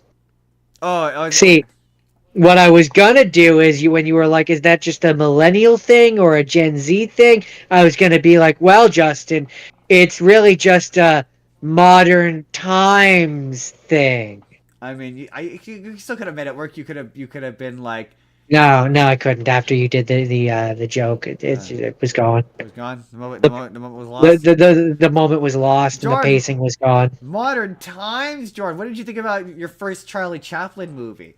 It made me laugh. It was funny. It's actually his last movie as the Tramp. That is The little Tramp. So okay, I feel like part of this is because there's gonna be a huge chunk of our audience who's like Charlie who, or like, really? You're doing a Charlie you know what? That's probably I think that's the name of the YouTube video, Jordan, is really? You're doing a Charlie although this is technically our second Charlie. Anyway, really? You're doing a Charlie Chaplin movie? I mean, I was told I had to do a Charlie Chaplin movie, Yeah, so yes. Because Jordan. Yes, I did a Charlie Chaplin movie. Because now you're cultured. You've seen a Charlie Chaplin movie. You're cultured now. You can be like, I watched a really old movie, and it makes you sound smarter than you are. People take you more seriously as a movie lover when you're like, I watched a really old one. You know what's funny is King Kong is older than this. Really? What year did this come out? King Kong came out in 1933. This came out in 1936. Oh, okay, fair enough. Yeah, this is his last yeah. So okay, so Charlie Chaplin. It's a part talkie comedy film. Yeah, okay. So I'll do I guess I'll do the breakdown of Charlie Chaplin. Charlie Chaplin, for those of you who don't know, is a silent era film star. His most iconic character, most people probably know by what he looks like, but maybe don't know the name, is the Tramp. He did several movies with the Tramp. Jordan, how would you describe what the Tramp looks like? I thought it'll be more fun if you describe what the Tramp. Bowler hat, pencil mustache, big like honking clown shoes, and a suit. And he does this. I don't know what to call it other than the Tramp shuffle, where he does that penguin walk. Penguin walk, is that how you would describe it? Yeah, okay, yeah. That's how I would describe it. It's a penguin walk. And yeah, his movies are just they're really funny. They're really funny, and like if you like really good slapstick comedy. Well, I was gonna say they're like Looney Tunes. If you like Looney Tunes, that's definitely what they're like. For sure. I mean that's what I mean. These both come from a particular kind of theater. Almost, it's called vaudeville. It's vaudevillian, and this was like still when they were incorporating vaudevillian ideas and jokes into movies, like. But the thing that makes these movies incredible, I mean, they were incredible at the time, but the thing that makes them incredible now is the thing that makes old movies incredible for me is he did a lot of that. Like, he did it. Like... Yeah, the different stunts and stuff like that. Yeah. And I'm not going to deprive you of saying the thing that you learned from this movie that blew your mind, because it blew my mind, too. Oh, yeah. We'll get there. Quick breakdown. What's the story? Because there's no plot in these movies. Well, I was just gonna say what the quick breakdown of it was, which is, he's working on an assembly line dealing with the progression of modern time, and he has a breakdown, and then things go off the rails from there. Yeah, he ends up meeting a girl who, I mean, these movies he always meets a love interest. I don't remember what the love interest is in this one. He was a thief or something like that. She was living on the streets. Yeah. Something like that. Anyway. But thing that I learned in this movie, which blew my mind, was I didn't realize, and again, someone in the audience is probably going to be like, oh, really? You're an idiot. You don't know anything. You're stupid. I mean, they always But I didn't realize escalators were that old. Moving stairs. Man. It blew my mind. Yeah, I taught Jake that, where he was like, really? Yeah, I was like, yeah, escalators, 1930s. You would have figured that was a 1980s thing. Well, the first patent for moving stairs, I was reading because I got interested. I was reading about escalators and stuff like that, and the first patent, not the first built one, but the first patent for moving stairs or escalators was as far back as like 1890. Really? Something like that, yeah. That I didn't know. That's fascinating. That's the first That patent, seems not the first so actual, good. not the actual built one. That's But something to that like that effect anyway. That's the scene where he's skating around on the roller skates, right? Yeah, he's at the Also mall. incredible because how old are roller skates? Now that I'm thinking about that, that also feels like a very 1980s thing. Let's find out. But he had to do that. Like, there's no faking that. He had to roll around on those skates, and man, there's some harrowing shots of like when he gets right up to the edge and he's about to fall off. You're like, whoa, man, he must have had to practice and practice. Also, I think no, that might be Gold Rush. But there's one of these, I always make reference to it. But there's one of his movies where like he jumped into like ankle deep water head first, and it just looked dangerous. Interesting.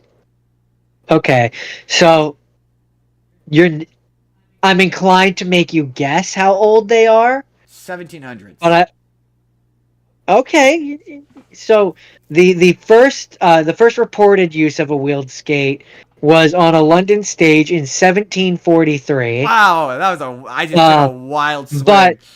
But the first patented roller skate was introduced in 1760 by Belgian inventor John Joseph Merlin. Wow, I did not know they were that old. That's wild. Yeah, Apparently they were hard to steer, and stopping was difficult due to the fact that they did not have any type of braking mechanism. So that makes me wonder, if they were by the time anyway, it just makes me wonder if by the time this movie came out, if they were like children's toys at that point. Like at what point they became like a thing you bought kids. In the 1840s, Meyerbeer's opera La Prophète featured a scene in which performers used roller skates to simulate ice skating on a frozen lake set on stage. That's basically what. That exposure had an impact on audiences and led to the rise of roller skating as a new and popular activity. So, 1840s is roughly when they started being used by normals. Interesting. So by the time Charlie Chaplin's doing this, they're a pretty ubiquitous thing. They're pretty well known thing. That makes sense. But yeah, that movie's so good. It contains a lot of my favorite. For a guy who was so nervous about moving to talkies, also he has a really funny quote where he said that he felt that talkies would last at most 3 years. Boy, was he wrong. Shows what he knows. Shows what he knew. But it just kind of goes to show how, like, I always say that old media will forever hate new media. It doesn't matter what the new media is. So yeah, Charlie Chaplin, he hated talkies because he was the old media, and old media was where the money and the power was. And then it took new media becoming old media for them to gain that respect, and it's just so funny to me. But yeah, for a guy who was so nervous about moving to talkies, all of his talkies are so good. Like all of my favorite bits in that movie are the ones where they clearly switch to the talkie camera, which is clearly a completely different camera. Right.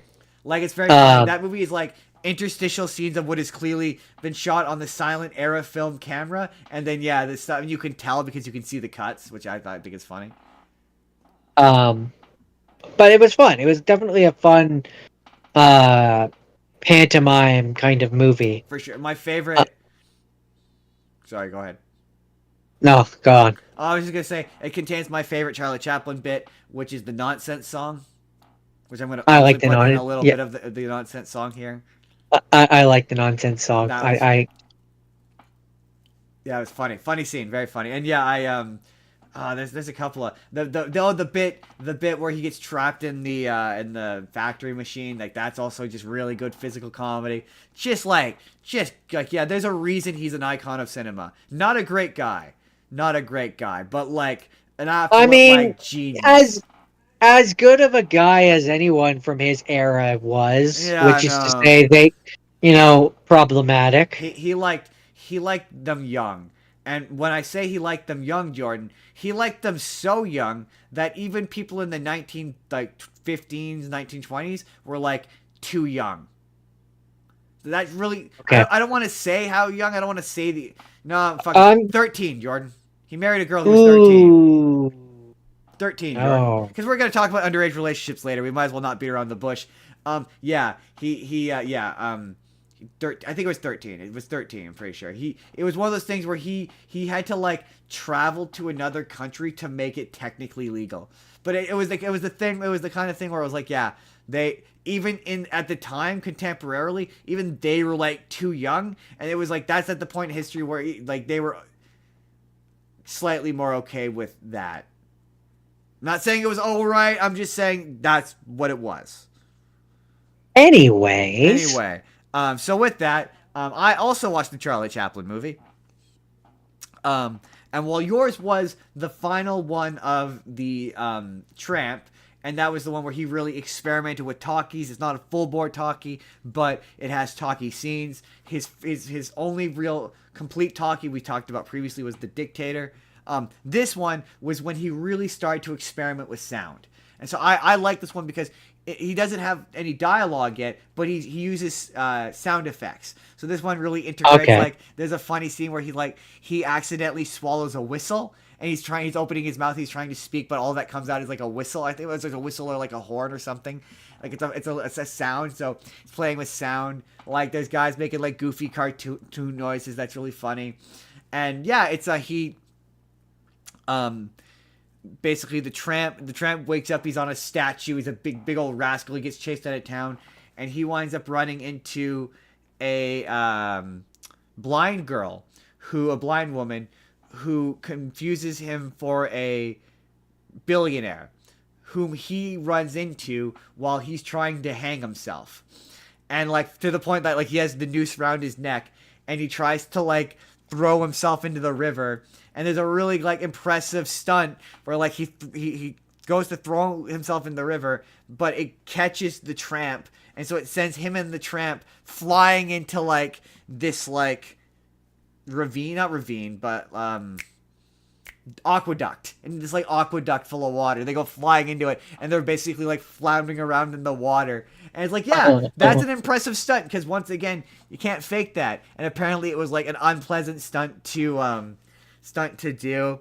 And it turns out that this guy who he runs into is actually a billionaire, and he convinces the tramp to go and like hang out with him and party with him. And they wind up at this guy's mansion, and the billionaire is like butler or whatever friggin' hates the tramp and keeps trying to like kick the tramp out, but the billionaire keeps inviting him back. And so they end up partying, and the billionaire wakes up the next day and is now sober and doesn't remember that the tramp saved his life the night before, and so kicks the tramp out. And the tramp wants to go out, and basically he has the love interest, and just like in your movie, he wants to help the love interest, because that's what all these movies are about. And so this one is he wants to help the love interest get surgery to gain her sight. And there's a bunch of shenanigans of him getting other jobs that all play out. Okay, the number one thing about his movies, I love his movies when you watch them one. Like, you're like, I had a good time watching this movie because I only watched the one. But I watched that one and the one I'm talking about, like, back to back. Like, there was, like, one movie that separated them. And as I'm describing it, you've probably kind of picked up that all of his movies are exactly the same. They sound very, very, very, very similar. Yeah, so he ends up basically rerunning into the billionaire guy who is now once again drunk and remembers that he loves the tramp, and the tramp ends up convincing him to help him give money to the blind girl who thinks that the tramp is the billionaire. He doesn't actually know what he looks like, just knows what he sounds like. And he ends up getting this money to the blind girl. And I only recap this plot so I can give you the context to the ending, because the ending is really, really sweet. It ends with they get disconnected and separated, and she gets this surgery and can now see, and she's now way more confident and way more charismatic, and she's still selling flowers because she's a blind flower girl. That's her whole bit. And he's walking along, and he runs into her, and he's like, he's not sure if she can see him, and it's becoming clear as he's like looking at her that she can see him, and she's like, hello, and he starts to talk to her, and there's a really good moment of acting where you see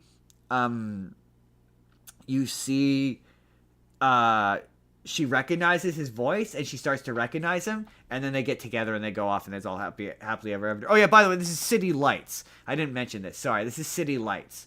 Jordan's was Modern Time. Mine is City Lights. And yeah, it's really sweet. It's a really cute ending.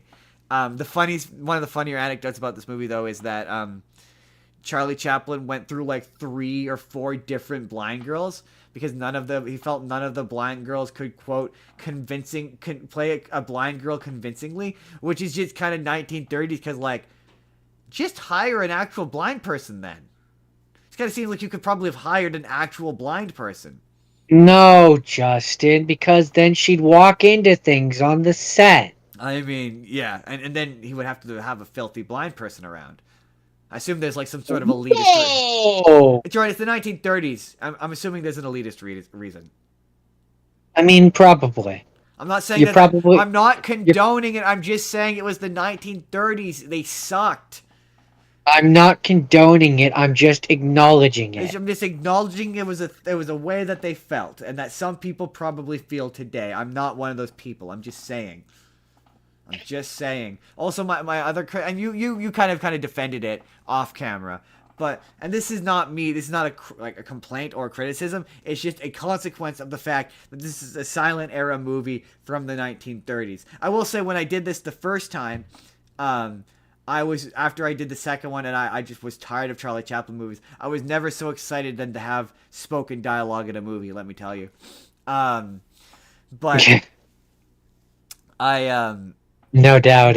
One of the things that drove me crazy was there's the occasional scene where they're having a back and forth dialogue, and there's no everyone knows the how silent era movies work. The characters talk, and then there's a big long text box, and you read that. But sometimes there's scenes where there's really long scenes of them having a conversation, but there's no text boxes, and I can't tell if am I meant to read their lips? But Jordan makes the point that maybe it's just you're just not. Doesn't matter what they're saying. What they're saying isn't important. It's just important that you see that they're talking. That they're talking. Yeah, exactly. You're meant to just that's you not can how movies feel, work basically you can feel it to have to cut in the what they were saying thing back in the day would have been expensive. Yeah, so in those scenes, what they're saying isn't important as long as you know that they're talking and you can fill in the blank yourself. That's valid. That's very valid. It's a valid thing. Now, the question of do these Charlie Chaplin movies, and also to be fair, these are not back to back. Like I said, I think there's a couple of movies or at least 1 or 2 movies separating them, I believe. But Jordan, do you believe that these movies deserve to be on the list? I think so. They are. I mean, he is an icon of cinema. It is indisputable to me that he influenced cinema. Still to this day, there's slapstick he does that people replicate. And we're going to get to influential comedy later with one of yours, but I think he's an influential comedian without question. Now, the counter question that I pose to you, because I don't deny, I agree that one of them should be on that list. But you yourself have said that a lot of his end up kind of just feeling the same. So do you really think there needed to be multiple Charlie Chaplins on that list? Yes, certainly. I think these ones do. Now, I don't know about, although Gold Rush is one of his first ones. I think that ends up being the oldest movie I've ever seen. I think that's 1915. I want to say it was Birth of a Nation until that one. I'm slowly gonna Google it, but I'm pretty sure that one's 1915. These two, yes, because yours because it was his first talkie, and it really it really elevates the format of that. And honestly, the only one that I would maybe say should be on this list more than maybe Gold Rush is probably The Great Dictator. I would maybe kick off Gold Rush and I would add The Great Dictator, because I think The Great Dictator is it's a much better movie than Gold. Don't get me wrong. This is not me talking about Gold Rush. 1925. So no, Birth of a Nation is still older. I think The Great Dictator is more interesting and more relevant, and I think if they were to maybe do a 20-year anniversary of this list, I would maybe put that on, and I would maybe replace Gold Rush. But I think these two, because of their space in the evolution of film, from silent era movies to, I think that they're both like they're the beginning and the middle. And I think that the list actually needs a different Charlie Chaplin to reflect the end of the silent era. Like, there are people who say that your movie is officially the end of the silent era. That's a question I would leave to the audience, because I cannot answer that. Interesting. Yeah. Okay. But that's all right. That's Charlie Chaplin. Yeah, really, we did Charlie Chaplin, and he is an icon of cinema. And yeah, if you like movies that are fun, and you can like put down your phone for an hour and a half, then maybe that'll be the final thought we end this on. We're gonna disclaimer this stuff. We fully understand, man. It's hard to put down your phone. These are hard watches. Yeah. These are hard. There watches. were some of them. These are some of them were hard. These are hard watches for reasons that are on us and are bad. That we exist in a world where attention spans are so bad that yes, it was very difficult. Like, by an hour, these movies are about, I think mine's an hour 25. They're about an hour and a half, and in about an hour, I was kind of done. I was like, this could be over. This could be over now, and I'd be fine. I don't really need to see the rest of this.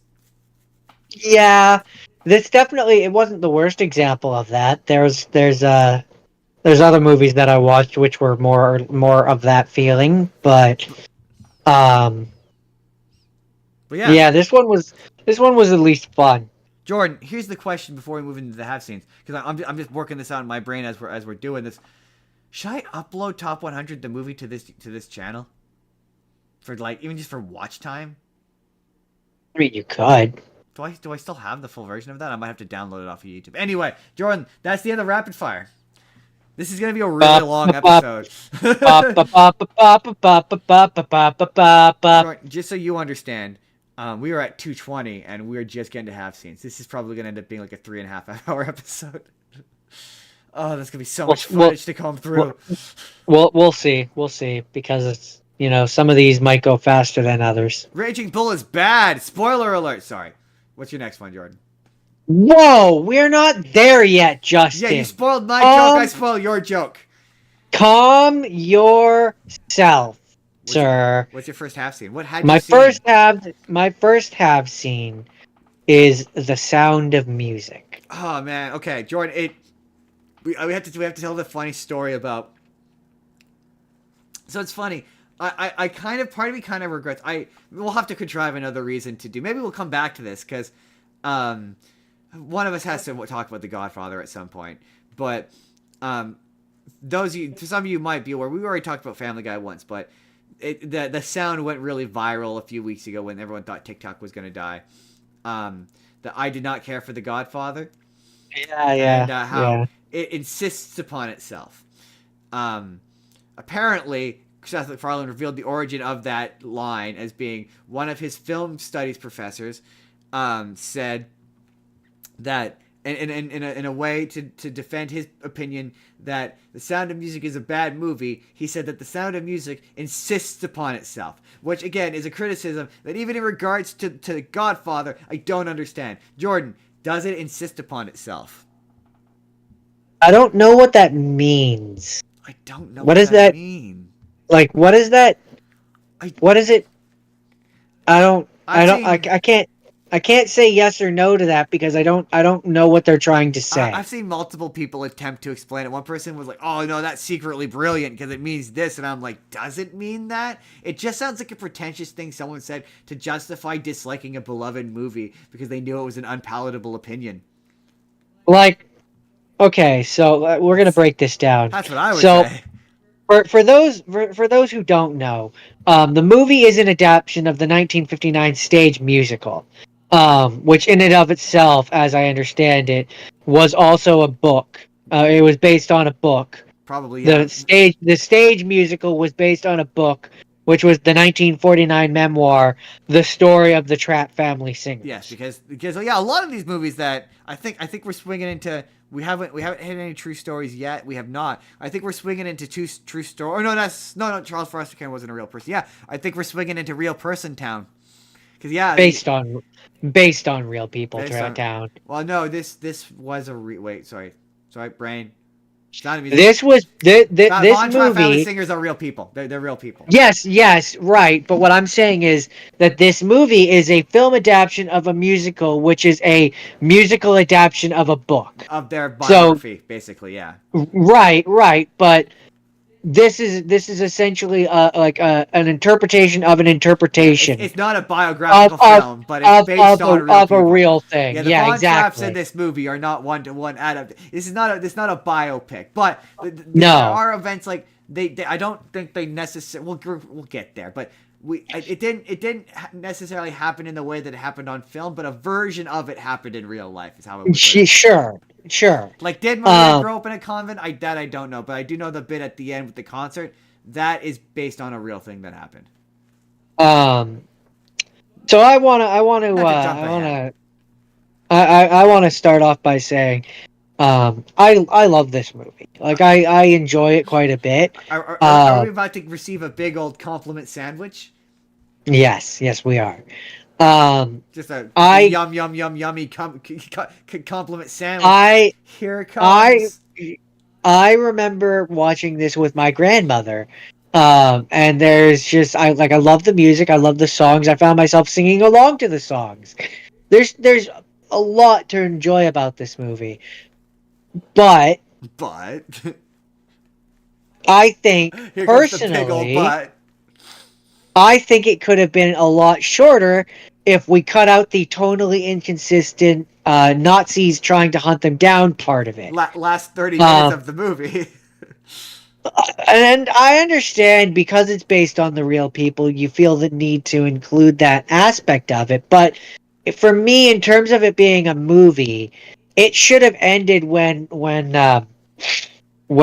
Julie Andrews and the captain, when they fall in love and they're singing about falling in love and they go off and they get married.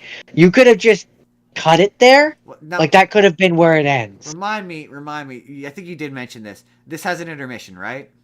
Yeah. Where's the intermission? That I don't. Let's see if do you recall? Do you recall? Is it before or after they get married? I believe it's basically like they get married and then the intermission happens. Because, like, to be entirely fair to this movie, number one, I don't disagree with you. It is entirely too long. But I think for me, it was one of those movies where I would cut out like 5 minutes here or there. That would inevitably shave it down by like 30 to 40 minutes. Because I think it's 2 hour 40. Like, I think, yeah, like it could be a tight 2 hours, and it would be it's just shy of 3 hours. Yeah, like I wouldn't like make it much shorter because it's a musical. I do need some time, but I do recall being like, hey, this could be shorter.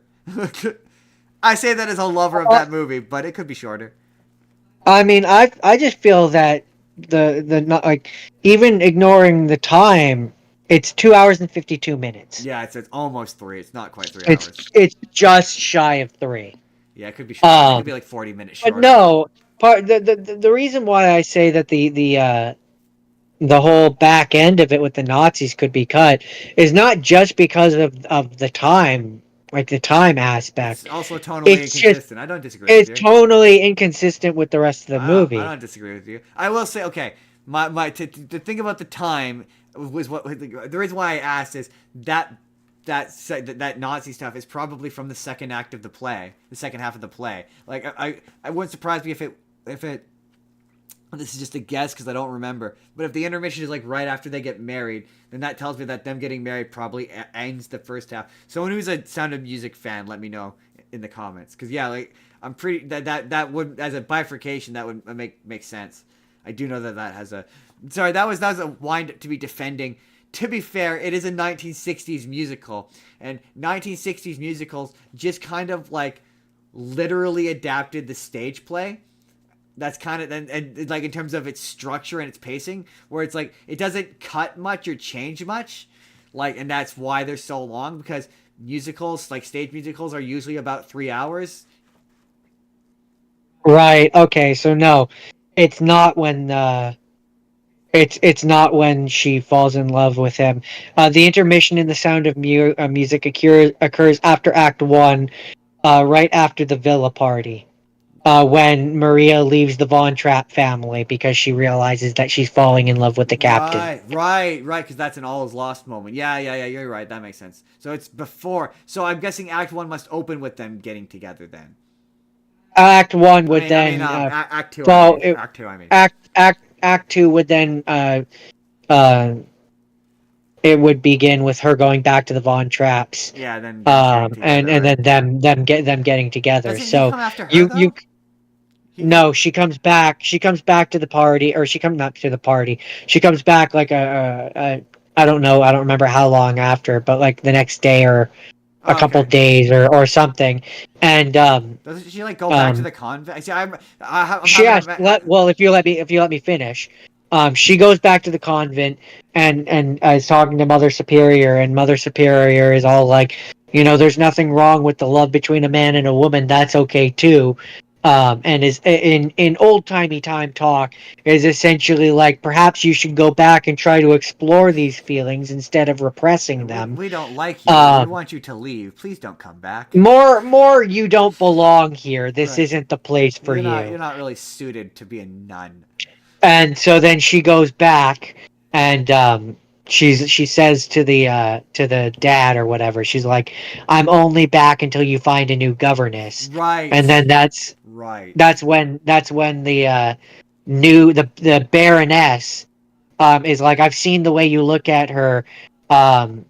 You don't love me, you love her." Right. I remember she's pretty cool about the whole thing. Yeah, she is. Yeah. And then that's when the dad goes to Julie Andrews and is like, yeah, she left. We called off the engagement because it's hard to marry someone when you're in love with someone else, and then that's when they end up singing the love song. Also, yeah. And so my point is that they sing the love song, and then like the next thing that we see, basically, from what I remember, is them getting married, to my recollection. the kids. Well, the kids are practicing on stage with the uncle guy, and the Julie Andrews and the dad are away on a honeymoon. Yeah. So it's like we could have just cut before that scene when they fell in love and got married. Fair, as much as I don't. And then they could have had The Sound of Music 2, which was all about them escaping from the Nazis, and have it be a completely different movie. To be fair, they have an entire like after that where they had like a pretty, to my knowledge, they were like relatively famous in like the 70s and 80s, I think. Like they had a career after this. Like this movie makes it seem like it was a big, like them leaving or getting away was like this big dramatic thing. But to my knowledge, and I'm pretty sure I'm wrong, but I think it was like not really that dramatic, not as dramatic as this movie makes it out to be anyway.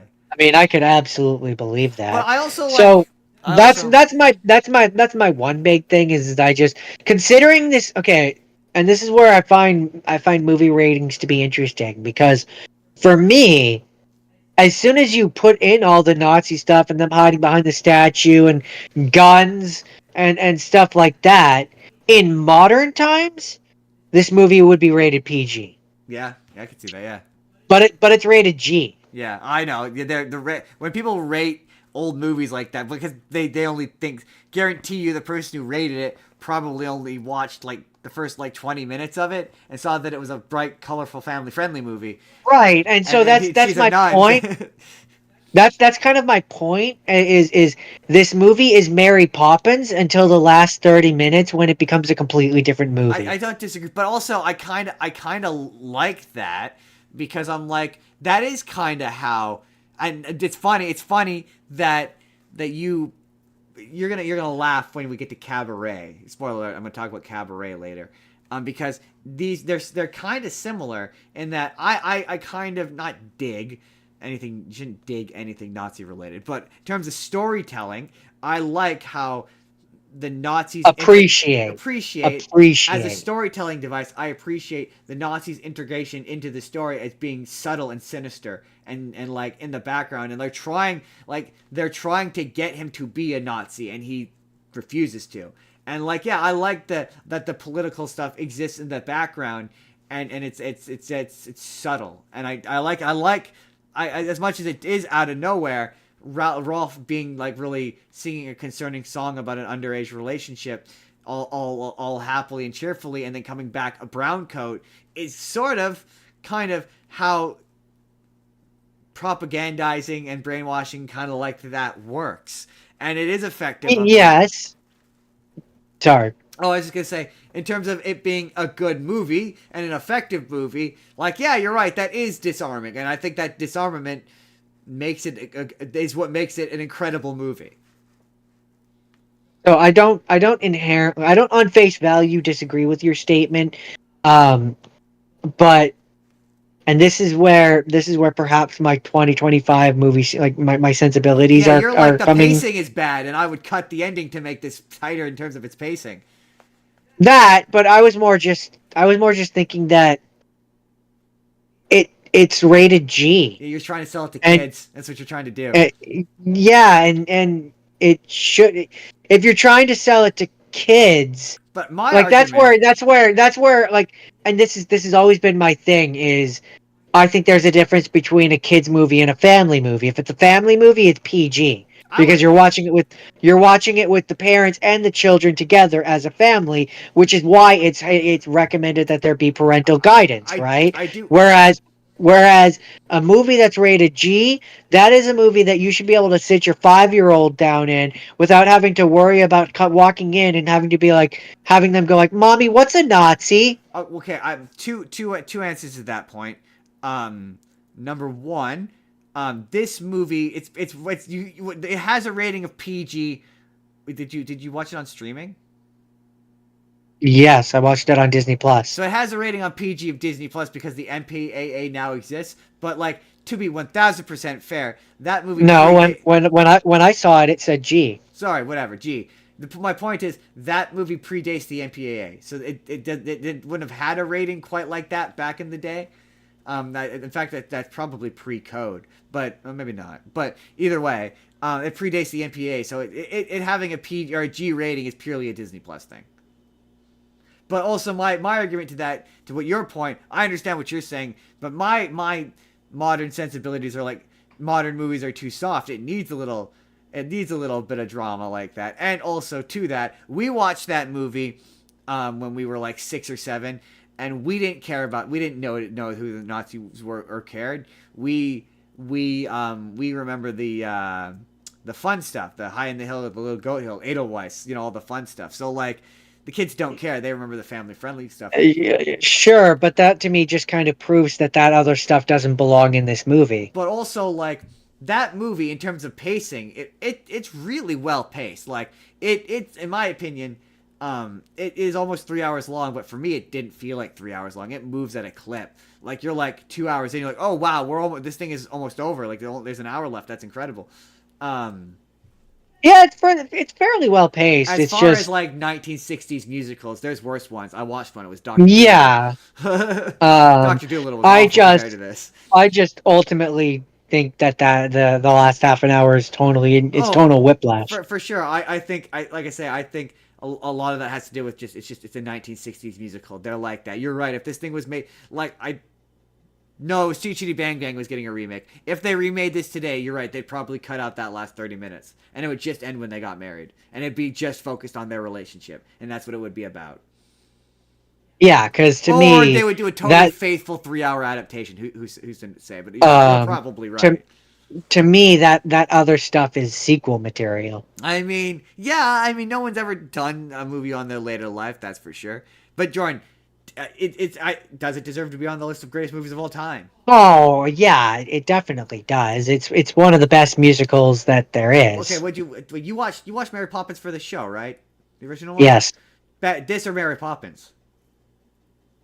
Oh. For me, it's this, but that's because I grew up with this. Yeah, I like the music in this better. I like that one because it's shorter. Fair. My thing with this is that's kind of incredible for me. It's like doing this show has really made me realize that when you're a kid, your sense of time is all out of whack. Because like I don't remember this ever feeling like 3 hours. Like Chitty Chitty. No, well that's why is a way shorter movie, and they always felt like they were the same length. Like the funny thing to me is that absolutely I remember this being shorter. Yeah. And that's proof, and that makes me wonder That makes me wonder, because you were like, we don't remember the Nazi stuff. That makes me wonder if it got turned off before it got to that Oh no, I stuff. remember the Nazi stuff because it's the boring part of the movie. It's where they stop singing. I remember it as a kid. I absolutely remember it as a kid. I don't. I don't But remember watching I do. that. Yeah, I do remember this movie not feeling like it's. But like, yeah, as an adult, man, it Um, felt every near 3 hours of that movie. Like, yeah, it was long. It was long, but fun. I like it. Although I will say, so two things, two final thoughts to wrap up the Sound of Music. One, the I don't know how well you remember what the dad looks like in this, but every time I saw him, um, I thought of James McAvoy. Um, he oh my looks like god, he James. totally looks like James McAvoy. He Yeah, he looks like he looks like James McAvoy to me. there's just certain movies where I'm And like, I can't believe they've never tried to remake this, and this is just one of them. Where I'm like, I can't believe no one's ever tried to remake this. I guess because it's just that iconic that nobody wants to try. Nobody wants to touch it. Yeah, I guess, yeah. I guess Um, 60s era style musicals just don't. They're not really. But they're the musical's not back. really. Like that. Yeah, no, I like the music in this one, but a lot of those movies, I'm like, yeah, the music just does nothing for me. And then the other thing that I thought of as I was watching this movie is, yeah, so it takes place in, what was it, 1939, not 1930 something? Hold on. Something like that. 1938. Well, And yeah, right. 1930s because it's pre World War II, Nazi Germany. yeah, Duh. yeah, I knew it was 1930 something. But um nothing, which I will say, considering some of the movies I watched came out in the 30s, Yeah. and the fact that this took place in the time that those movies were made, Well, that's kind of.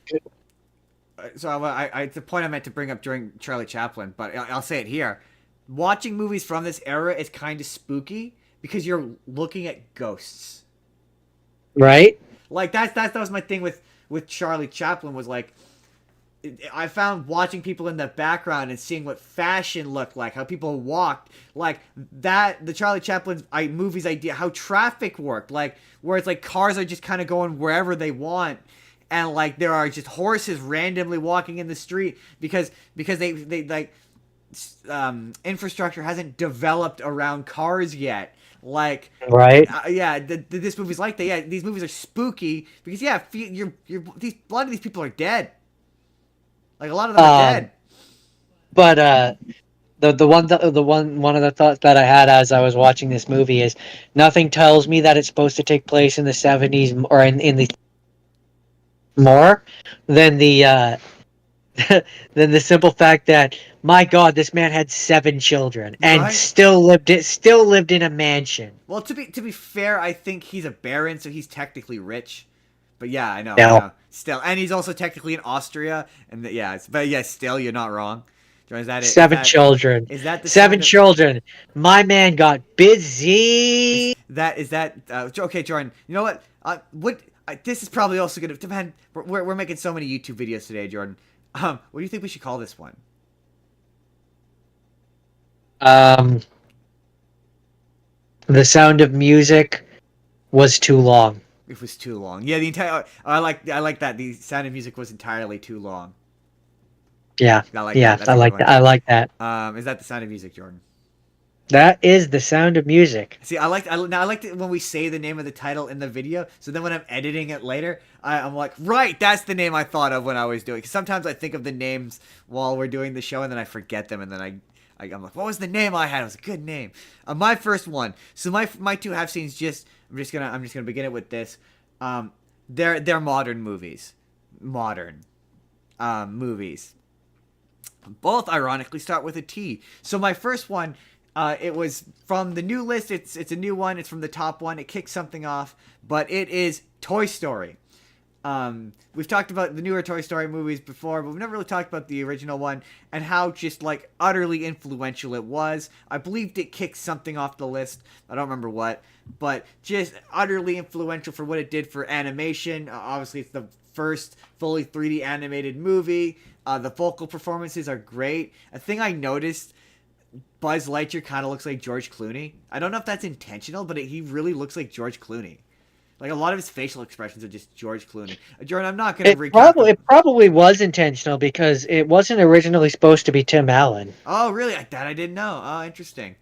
Jordan, Hold on. I'm not going to recap the plot of Toy Story for people. You've all seen Toy Story. I'm not going to do it. Maybe I will a little bit. No, I'm not going to. But the performances are great. It's really funny because we always talk about how the movie, that universe, you never question the mechanics of that universe until Toy Story 4 when they introduced Forky and you literally saw Forky come to life. And I gotta tell you, Jordan, I always questioned the mechanics of this universe because the ones that like made me question it the most was Sid's toys. Like, how does Sid's toys work? Where is the brain? Where is the consciousness contained? Because how come Sid's toys can't talk? Like, why don't they talk? Well, that's a good question. One could argue that it's because they are ripped apart. Hooker can't talk because she doesn't have a head. The duck, I guess, because ducks don't talk. Like, to be fair, not all of Andy's toys talk. The binocular can't talk. Oh, that's true. The race car can't talk. Oh, that's a fair point. And then there's the ones who were up on the shelf. Yeah, that's a fair point. Not all of Andy's toys can talk. Yeah, that is a fair criticism. But so it could be based on like what their toy level is. It could be based on, for all we know, it could be based on how much imagination the child has, whether or not, because like for example, when he plays with Buddy, Buzz, and Woody, he talks as them. So maybe the ones that he talks as are the ones that are able to talk. And then there's just the question of okay. So like, oh my god, we're pulling. You know what? We're pulling apart the mechanics of Toy Story. I don't care because otherwise, I'm not recapping the plot of Toy Story. We already said that. So Buzz when he comes to life thinks he's Buzz Lightyear. Like, why? Because for example, Rex knows, he not only knows that he's a toy T-Rex, but he specifically knows that he's made by Mattel and that he comes from a factory in Japan. Why does he have that ultra specific amount of information, but yet like Woody doesn't know that he's based on a television show? And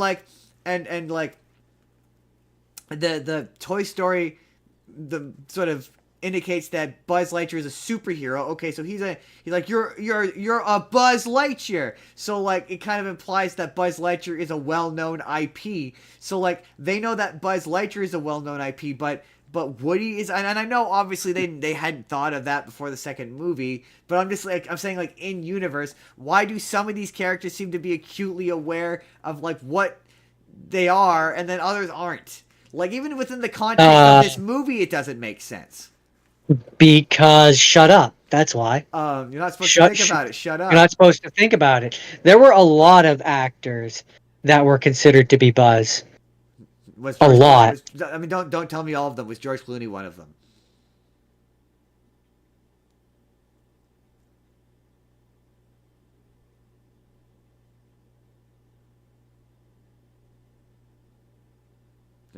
No. No? Oh, interesting. Because there's a couple times where I'm like, he really looks like George Clooney. But yeah, there's a lot. I'm going to show you this after because you'll be like, really? And then there's just like so if Buzz doesn't realize he's a toy, why does he freeze when Andy's around? That's he's on an alien planet. He sees the natives doing it, and so he does it too. Blending. That you can explain away. Yeah. Also, like nobody ever talks about Sid's really upsetting living situation where the climax of this movie is he obviously gets the rocket, and it wasn't until like this watch through that I went, how did he buy this rocket? Did his mom give him money? Did his mom, his dad's day drinking, passed out in the middle of the day. Like you see empty beer cans. He's day drinking. Like bold of you to assume that he asked. Bold of you to assume that Sid didn't just steal his day drinking dad's credit card. I mean, that's true. and go and buy it That is true. himself. He could have stolen the because yeah, he's Jordan. He to be clear, Sid's dad has passed out watching drinking beer in the middle of the day, watching a bowling tournament. Which like I don't blame him. Well, you know what? I don't blame At him. least, unlike Andy, at least his didn't go out for milk and never come back. Well, there's a theory that one of the theories is that Andy's mom is divorced, recently divorced, and that's why they're moving. Yeah, I think I've read. And I'm like, that makes total sense. I think I've heard that one before. Yeah, that's one of those ones where they probably confirmed it in a random interview somewhere where they're like, yeah, that's probably true. That feels like a good story. Let's go with that. We definitely thought of that. We definitely thought of that. It's just kind of starting to look dated. The thing about those early Pixar movies is like they really nail plastic. Like Buzz convincingly looks plastic, but like humans look horrifying. They really not nailed humans. And Scud moves like he's stiff as hell. He just does not look good. It was the first of its kind. Okay, you have to be kind. You gotta break a few eggs. The music is genuinely really good. My favorite moment in that movie is honestly, "I Will Go Sailing No More." That's your favorite song? That's my favorite. Not you got a friend in me. I love You've Got a Friend in Me, but just in terms of character moments and character growth and a solid character arc, that scene. And like just the total disillusionment of his ego. That scene is just genuinely really good, and there's a lot of really fun edits. So I don't disagree with your assessment, but devil's advocate, counter throwing another one in here. I think Strange that song's also good. That montage is also really good. Because it really puts Woody's perspective in perspective. Right? Like yeah, that song's also really good. Yeah, that's just a great soundtrack. That movie's just really good movie. It's a classic for a reason. Yeah, Toy Story, super good. It's good. It's one of those movies I can pretty much like quote word for word. I was like, give me that. Give me that. You are a sad, strange little man. You have my pity. You are a toy. I mean, also you're not the real Buzz Lightyear. You're just an action figure. I know everyone keeps. You are a child's plaything. I know that they kind of brought him back in Toy Story 3, but like I've always kind of wanted them to like go back to Sid as like an adult or a teenager and be like he got messed up, like just because he's like. He now he thinks toys are alive. Now he knows that toys are alive, and yeah, like that in that movie they mentioned rules and breaking rules, and then they never really address what those rules are and why. Yeah, that movie really does kind of point out the universe, and where you're like, wait, I have questions. That's no. Don't think of the questions. Don't ask the questions. Don't acknowledge the questions. What's your second half scene, Jordan? My second half scene is a boxing movie. I watched 2 movies that had boxing in them this week. And one this one is much lower than the other one on the list, and I think they should be swapped. Hey, look, man, I don't disagree. This is Rocky. I watched Rocky. It's at like number 78 or something like that on the list.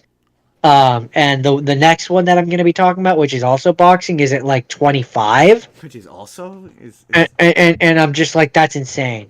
But Rocky is really good. Rocky's really good. And I'll be referencing back to it when I'm talking about the next one. But Rocky is just a really solid character piece of we're following this. I mean, you've all seen Rocky. I don't need to do the plot details, but low-class thug enforcer. Low-class thug enforcer boxer who has never really. He's bad. Who's never smoking a cigarette.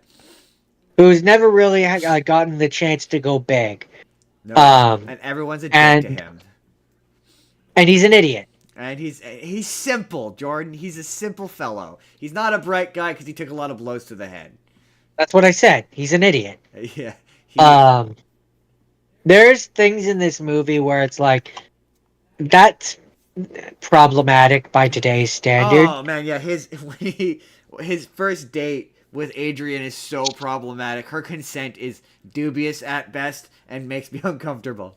Yeah, where it's like she doesn't want to go into his apartment and he pressures her. He pressures her, Um, then he physically and then intimidates her. and then he's like, come sit down, and she doesn't want to. And she's like, I'm gonna go, and he's like, no, you can't leave. And like he gets up and like pins her against the wall as he shuts the door and locks it so she can't leave, and then pressures her into kissing him. Right, and then like And the next scene, she's like an entirely different character. It's like the one ki- criticism I have about this movie. kind of, but not really. She's not really truly a different character until she finally stands up to her brother. He was a piece of That's shit. when she like really switches and is then like confident and believing in herself. But like until she does, she's still like a little bit withdrawn, but not around Rocky. It's like a Rocky is able to get the real her, Fair. and then the rest of the time she still is like down on herself. And then her brother, who is a piece of shit, He's just a piece of shit. yeah, like goes off the rails and has like a breakdown, and that's where she stands up to him, and then after that she's like confident. He's a piece of shit that Rocky need to beat the crap out of. To teach him he needed to be taught a lesson. He's got too much hubris for a guy who's a piece of shit. He's got too much ego, undeserved ego, and the movie never punishes him for it. It's really frustrating. Like it teaches it. The movie treats it as though he's being wronged when he's not. Like Rocky owes him nothing. Now that being said, the fight scenes in this one are good. They're fun. Yeah, Although I found as I was watching it, I was just like, man, Rocky, come on! I don't box, and even I know hold your arms in front of your face. Gotta block those shots. Like Rocky. you got it. You gotta put your hands in front of your face. You can't specifically let them hit you in the face. That's the whole point of this. And so like yeah, but that's kind of gets the bit the though. point. He's supposed to be. That's why Mickey hates him. Is because he's a shitty boxer. That's kind of the whole bit. He's not supposed to be an exceptionally good boxer. That's kind of the whole. That's the kind of the whole gag. That's why Apollo chooses him. I mean, no, Apollo chooses him because of his name, the Italian Stallion, and he knows that it has marketability. Yeah, that's why that's why he chooses him. It has nothing to do with the fighting. Well, it's also he's supposed which is also why when Apollo Creed goes into the fight, he doesn't take him remotely seriously, and Rocky like knocks him to the ground. Because the idea is that Apollo is like a paper champion, and like he's basically Rocky is just there to lose. He's like. He not even necessarily maybe a glass champion, but yeah, he's just there to lose and make Apollo look good. Like that's what he's there to do. He's not supposed to win. He's not supposed to give Apollo a fight. And like that's why I said he's there for marketability. Yeah. That's it. Well, he was selected for marketability. He's just there to be a body. Like is what I would say. Like he specifically was selected for marketability, but the concept of the fight is just to make Apollo look good. Like he could be anybody. Yeah, well, I mean, because Apollo did want to have a good proper fight with a high person who is like up on the list, but none of them could do it in the short turnaround that was needed, and so that's why he then was like, well, okay, then at that point we'll make it a stunt. And Carl Weathers, man, Carl Weathers is so good in this movie. I love the fact that the main boxer is a person of color, is a black guy, and like spoiler alert, big old spoiler alert for a decades old movie. I love the fact that Rocky loses. I said it earlier, but it makes it all the more satisfying when he finally wins in the next one. Like it makes it makes it all the more like rewarding when he finally does win, and it's just a really good fight. Like you said, it's well shot.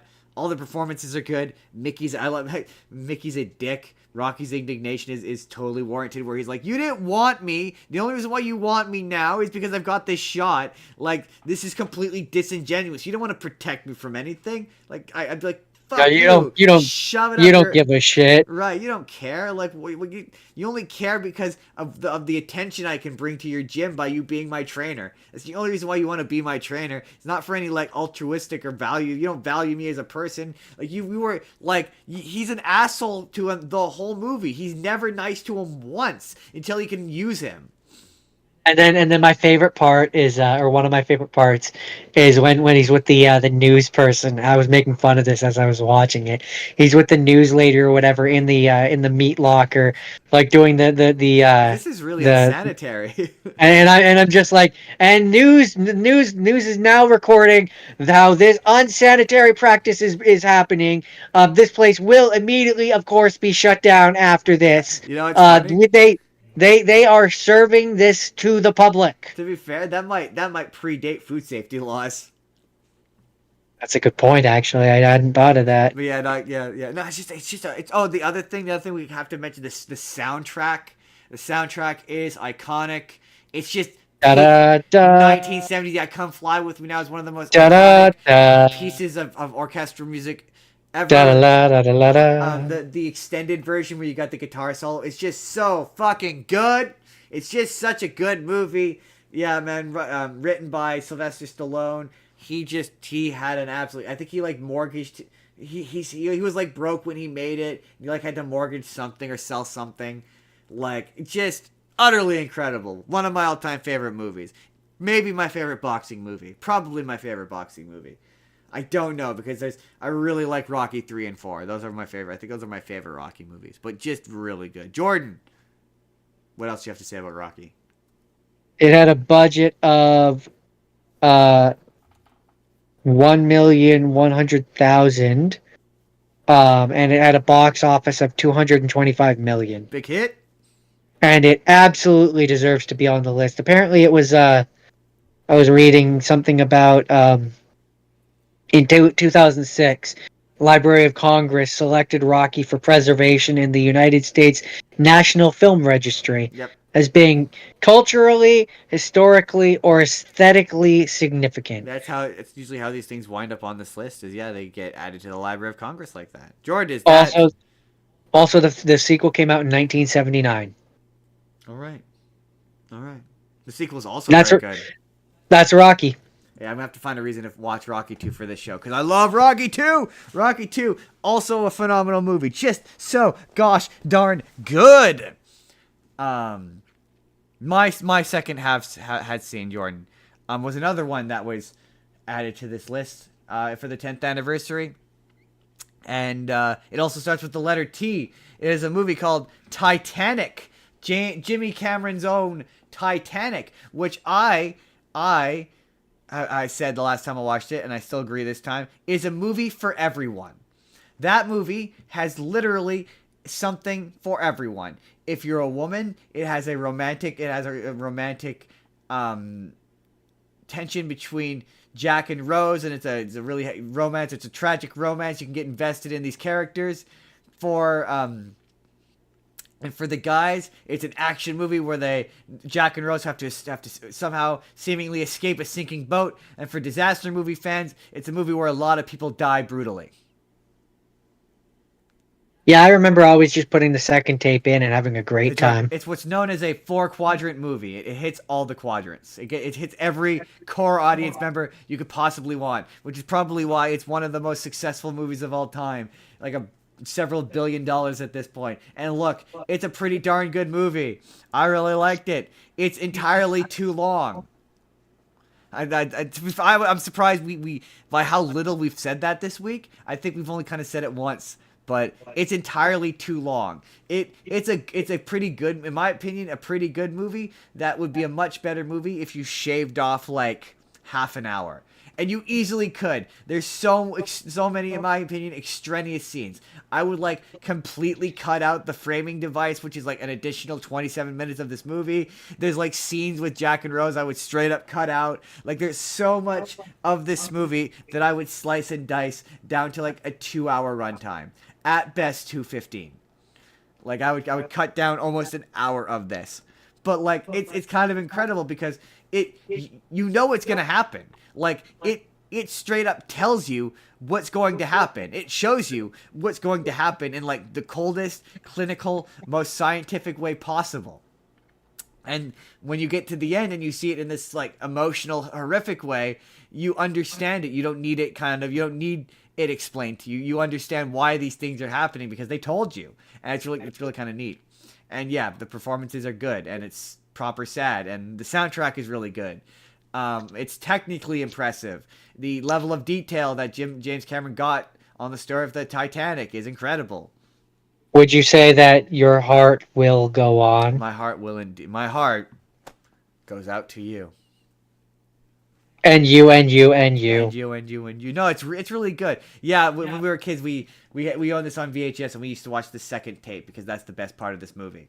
The romance is boring and sucks and is awful. But like, just as you're starting to get bored, you're like, oh my god, the boat's about to sink and this movie's about to get fun, and then it does. And then there's the memes, Jordan. There's the memes. I put the jacket on the girl. I put the diamond in the jacket, and then I put the jacket on her. Plus, as a young man, there was really only one part of the romance section of the tape that I enjoyed. And there's no way to say this that doesn't make me sound terrible. So Kate Winslet's tits. Yeah, the naked drawing. The naked drawing. I mean, the naked. It was the naked drawing. That's the only part of the love section that was interesting. It was the naked drawing. Tits. It was the naked drawing. That was it. But I like it. Like I say, the back half of it is really well done. I mean, I won't. You could draw me like one of your French girls, Jack. Draw me. Yeah, people still say that. I have a funny anecdote about that to tell you later. It is not an appropriate stream story, but I have to tell you something funny later that'll make you laugh. Where was I going with this? Oh yeah, no, Titanic is really good. Like, yeah, I can go into the absolute nightmare, like how everyone, like, because they were filming in like freezing water, like they all got sick. Apparently, someone like spiked the clam chowder with like some sort of drug, so everyone got like unbelievably sick. People nearly drowned. Like, it was just apparently a nightmare of a movie to make. Like, it was supremely over budget. They thought it was going to absolutely just fail and like tank at the box office. And it was like the movie that nobody thought would succeed, and it just absolutely did. And like, I saw someone say that it might be James Cameron's best movie. I don't know if I can agree with that. Is magnum opus? Magnum opus. I mean, in a filmography that has Terminator 2 and Avatar. I mean, this is better than Avatar. It's better than Avatar. It's definitely better than Avatar. That's it. That's Titanic. Really good movie. Really, really good movie. Really like Titanic. Okay. So, now we're moving on to the have-not scenes. Time for some have-not scenes. I was gonna do The Godfather, but once I picked Rocky, I was like, well, there's another very famous boxing-esque movie. Boxing. That's what I would say. Okay, I would definitely say that Rocky is a sports movie. I don't know that I would say that Raging Bull is. I don't think that's a sports movie. No, I wouldn't either. That's a character study on a bad person. And neither would Wikipedia. Wikipedia describes it as a 1980 American biographical sports drama film. Yeah, biopic, because it is technically about a real guy who like. It's based off his book.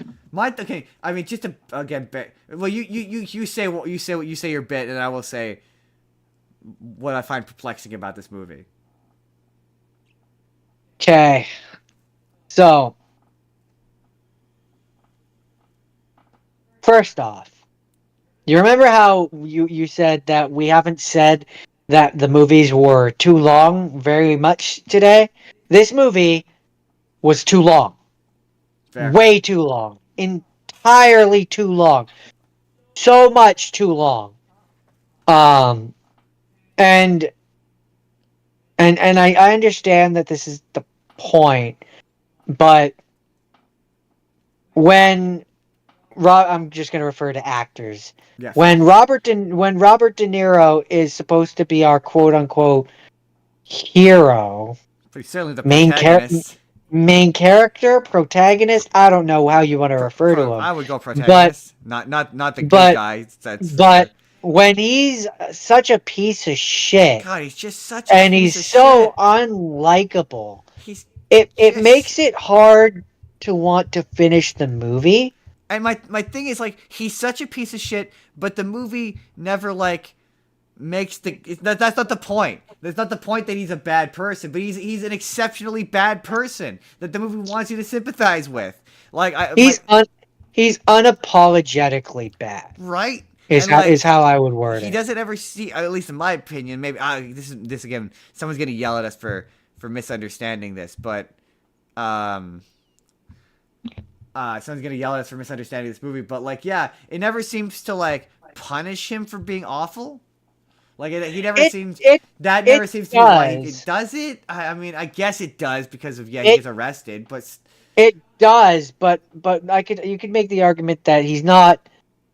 I don't know how to word this. He doesn't learn from being a bad person. I guess maybe he's not. He's unapologetic. Yeah, he doesn't grow from it.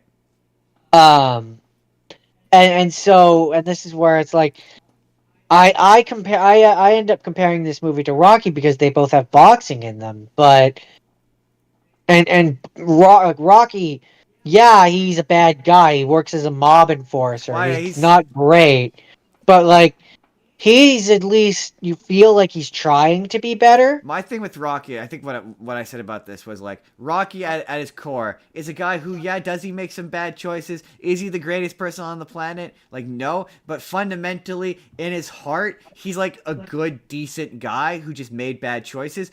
Jake LaMotta, I think is what his name is just a bad guy. He's just a bad person. Jake LaMotta. Yeah, he's a bad person who does bad things to bad people unapologetically, like up to and including his wife. He beats not just like he beats. So he cheats on his wife with an underage, like 15-year-old girl, and then ends up marrying her, and beats her, and then also like accuses his brother of sleeping with his wife and like dozens of other guys, and then after his like and then he wins the belt, which like in any other movie you'd be like, oh, okay, cool, like our struggling guy who's trying to become the champion became a champion. That's awesome, and you'd feel happy about it. But like I feel like he doesn't deserve it because he's a shit person. And then later on in the movie, and this was the part where and this is maybe going to sound funny, this is the part where I started to enjoy it because it felt like he was getting what was coming to him. Oh, where his life started to like fall apart? Where it's like, it's after he's won the belt and he's like now trying to do stand-up comedy in these clubs and stuff. And I think it's his club. Yeah, it's his I think club, he's doing, so it's not even like he's doing stand-up in someone else's club and he's earned the right to do it. No, he's allowing himself to be on stage where people have to listen to him. And isn't it not even really stand-up? It's just him standing. Well, I mean, comedians nowadays would say this is technical. But isn't it him just standing on stage airing his grievances? Basically, airing his grievances and making jokes about them. Not good jokes? I mean, very clearly not good jokes, considering at a certain point in the movie, there's someone on the stage who drunkenly was like, go away, basically. The thing that got and so then at a certain point in the movie, these two detectives or police or FBI, I don't remember what they were, basically come to him and are like, yeah, so we know that you've been introducing these young girl like this, and I think it's a picture of one young girl. One where she looks like she does normally, and the other where she has the makeup on. I couldn't tell if that was the point, but I think that's what the point was supposed to be. Like she's undercover, she's an undercover cop or whatever. No, more just like when she's at the club. That's what she looks like in the one picture. Oh, gotcha. Like when she's at his club with all her makeup on and stuff, and then the other picture was her like regularly, Gotcha. where she very definitely looked 14. But I couldn't tell if that was the point or if it was supposed to be two different underage girls that he has separately on separate occasions introduced to these men. I mean, Like I could believe either. I could believe either. But um it's okay. And so this is where my opinions differ very much largely from critical praise and all that, because uh it has garnered high critical praise and is now considered one of the greatest films ever made, which I don't think it is. I didn't think it was very good. In 1990, it became the first film to be selected in its first year of eligibility for preservation in the United States National Film Registry by the Library of Congress as being culturally, historically, or aesthetically significant. My thing And is, the American Film Institute ranked it as the fourth greatest American movie of all time. they're wrong. My thing was, the thing that I found the most perplexing about this movie was that the real guy consulted on this movie that makes him look awful. Like, this movie doesn't make you look good. Why would you not, like, age up the girl? Like, are you not ashamed of that? Do you own that? Like, it's just like, this movie doesn't make you look good. It makes you look like one of the worst people to have ever lived. Did you not want this to be flattering to you? Are you okay with it making you look like an absolute monster? Like, that was the part that made me go, really? Why? This movie makes you look awful. All right. Sorry, I'm just trying to. I'm refreshing myself on the ending of it. Hello. Yeah, is that it? Is that the end? Just like I said, I'm rereading. Yeah. So not only was he going to be going to jail, but then he unsuccessfully attempts to bribe his way out of his criminal case using the jewels from his championship belt. All Then right. in 1957 he goes to jail, sorrowfully questioning his misfortune and crying in despair, like you're a shitty ass person, and yeah, and then he re-encounters in 1958. He re-encounters Joey, who reluctantly accepts his embrace, Oh, yeah, right. It ends with him reconciling with the brother. which wow.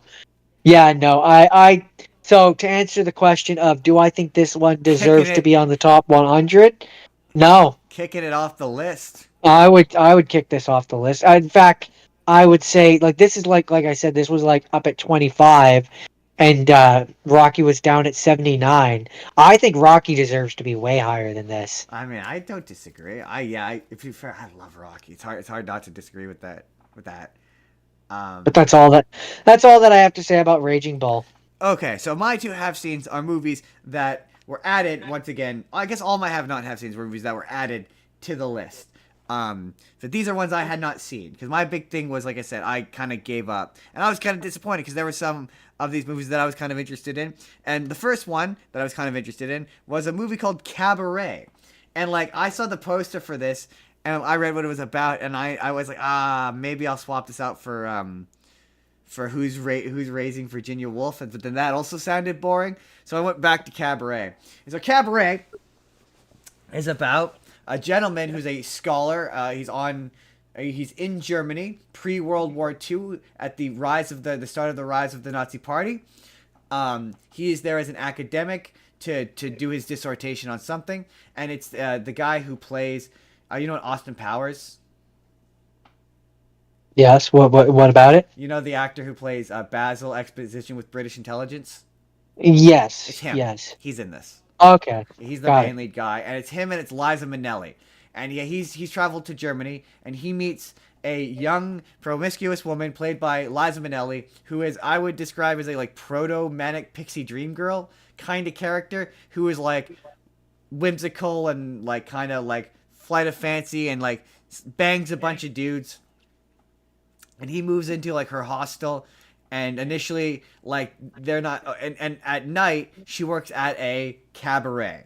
Do you know what a cabaret is, or do I have to explain to you what a cabaret is? Cabaret is like a dance, like a person is on stage, like Jessica Rabbit's Ink and Block Club. Close enough. Yes, that's pretty much what it is. This is a bit more risque, but yes, more or less, yes. Um, and she works at that at night, and the movie is about their relationship. All set to, like I said, the background of the rise of the Nazi Party, and so it sort of goes through. They initially they're not really into each other, and then they hook up, and they wind up becoming well, she winds up becoming friends with this like billionaire, and like they wind up in this like they're gonna travel together and hang out, and out of nowhere, this billionaire and the guy are hanging out, and then the billionaire just kind of takes off, and they're like, what happened? And it's revealed that she's like, oh, I slept with him, and yeah, he's like, yeah, well, so did I. Which I was like, huh, that's really interesting, because there's throughout this movie, there's a lot of like gay kind of sort of drag characters in the back. There's a lot of like LGBTQ kind of stuff happening, and all while this sort of character drama between this movie's a musical. It's a very famous musical, so there are musical numbers, but the musical numbers are all I always fuck this up, diegetic musical numbers at the club. So they're all just performances at the club. And the music in this movie didn't do anything for me. It wasn't, there's like one song that I kind of like the choreography, but it's otherwise just not my kind of musical. The music wasn't really doing anything for me. It didn't really move the narrative. It wasn't really, yeah, it wasn't doing anything for me. And so, yeah, so they wind up in a coupling, and she finds out that she's pregnant, and she's unsure of who it is, him or the billionaire, and they theoretically are about to get together, but she like last minute sabotages the relationship and chooses not to go back with him back to Cambridge, because she's concerned about becoming like bored in their relationship, and they wind up not getting together, which I appreciate it, because I'm like, that's just how real life works. And this is all set to the back again, like I said, to the backdrop of Nazi Germany. So initially, like the Nazis kind of start to show up, and the club owner like tosses the Nazis out, which gets the club owner beat up, and like progressively as the movie goes on, the cabaret performances become more and more pro-Nazi, like slowly. So it starts off like it looks like they're doing kind of apolitical numbers, and then it gets to a point where now they're doing this number where it's about this guy who's in love with like a gorilla, and it all ends on a really anti-Semitic joke.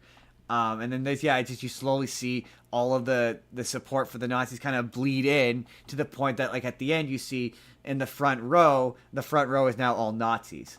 And it really kind of reminded me of like there's a scene where like he's the main guy's like walking down the street, and the Nazis are on the street corner like trying to get people to join, and he starts yelling at them, and they beat him up. And then there's a scene later on where you kind of see like the insidiousness of this ideology, where like he's talking to like his landlord, and just like today, where like this guy just like comfortably says this like horrible conspiracies that just are clearly probably not true, like, you know, the classic ones of like the world is ruled by a blah blah, you know, the real classic ones. And yeah, and it just kind of demonstrates how like easily this stuff can like infiltrate, because the movie doesn't start off that way, it ends that way, but it doesn't start off that way. And I just thought, like, again, oddly relevant to how it's kind of today is, where it's like, yeah, it's so real, and how like people have said that like before the Nazis came in, that Germany was really pro LGBTQ back in like 20s and 30s, and this movie kind of hints at that as well. And this is a movie from the 1970s, so like culturally speaking, World War II and not are still kind of fresh in people's mind, you know what I mean? And that just to see, it reminded me of The Sound of Music, where like that slow like infiltration, you kind of see that. I just thought that they were kind of interesting parallels to each other. And like also, it made that scene. And remember how I said that in Sex and the City 2, she shows up and sings a song badly. Yeah, that makes me hate that scene more because she's really charismatic in a way that it's one of those performances that, in my opinion, is ahead of its time, and that it feels like a performance from today in the 1970s. Interesting. Yeah, but yeah, I was surprised by how much I liked it. It was quite good. I enjoyed it. That was Cabaret. I didn't think I thought the musical portions of it were the least interesting bits. And should it have been on the list? Yeah, you know what? Yeah, because it definitely was an interesting take on. I wish I knew what it kicked off, or if it kicked off anything, or the numbering. But yeah, it definitely deserved to be added on there. I think it was definitely interesting. It's an important part of history. I think. It's funny I said that. Okay. You don't get why that's funny yet. So my last half scene is a. You mean have not seen? That's what I said. Is a movie called Duck Soup. Another one I liked. Which, and I don't know if this means anything to you, is a 1933 American pre-code musical black comedy film. Yeah. Pre-censorship code, yeah. That does kind of. I looked up what that meant specifically. I don't remember offhand what it means. But yeah, I do know what that means. I mean, that's fair. It's a Marx Brothers movie, which, as an aside, when you first said it was a Marx Brothers, I thought there was only two Marx Brothers. Oh yeah, I could see why you would say that. I mean, yeah, there's the Groucho Marx and then there's Harpo Marx, but yeah, there's a third one whose name is completely escaping me. There's four. There's technically four, yeah, but the main three were the ones that most people know. There's Groucho, Harpo, Chico, and Zeppo. Yep. I don't know if they're all in. I can't. There's one of them that has all of them, and I don't think it's Duck Soup. I think it's the other one. This one has all of them. Oh, is this one? Okay, never mind then. I'm wrong. Yeah, they're all very funny. Harpo is the Harpo's the silent one. He's very funny. He was funny. Every time he would walk by something and cut, we pulls the guy's pockets out and cuts it, or cuts the bottom of stuff. It was a running gag which made me laugh every time I saw it. Right. He was probably one of my favorite parts of this movie. This was a real short one, and after watching Raging Bull, I told you. This was nice. You're like, what do I do? What do I do first? I'm like, you should do Duck Soup first. Just take a little bit of Duck Soup. It'll be nice. It'll be all nice. I'm still unsure as to why it's called Duck Soup, but probably just because it's a funny name. The one scene, so there was the one scene where it got to it, and I was like, "Oh my god, I recognize this!" So, Jordan, and it's kind of. I was gonna say, for the benefit of the audience, perhaps you should tell the people what Duck Soup is about. Before we get into specifics. I mean, okay. There's a. I'm gonna do a bad job at this. There's an ambassador, and he wants these guys to spy on this other guy, and then there's a war with a country which is Fredonia. It wasn't really important. The plot wasn't really important, is what I'll say. So I didn't really. I was more focused on the gags. I mean, that's fair. And the jokes than I was on the plot. And so that brings me to there's a joke in this which. I mean, everyone, a lot of people have seen. I believe you're referring to the. Hold on. I want to read a list of examples of other things that it's been in, and then we will say what it is. All right. So, this scene has been imitated in such things as Bugs Bunny, Mickey Mouse. Yep. I'm not going to say the actual cartoon or the actual things that it was in. Yep. The Pink Panther, Tom and Jerry, Big Business, X-Files, Garfield, Family Guy is probably the one that most people, and then uh, um, Harpo himself did a reprise of this scene in his usual costume, with Lucille Ball also donning the fright wig and trench coat in I Love Lucy. You're talking about the mirror bit, right?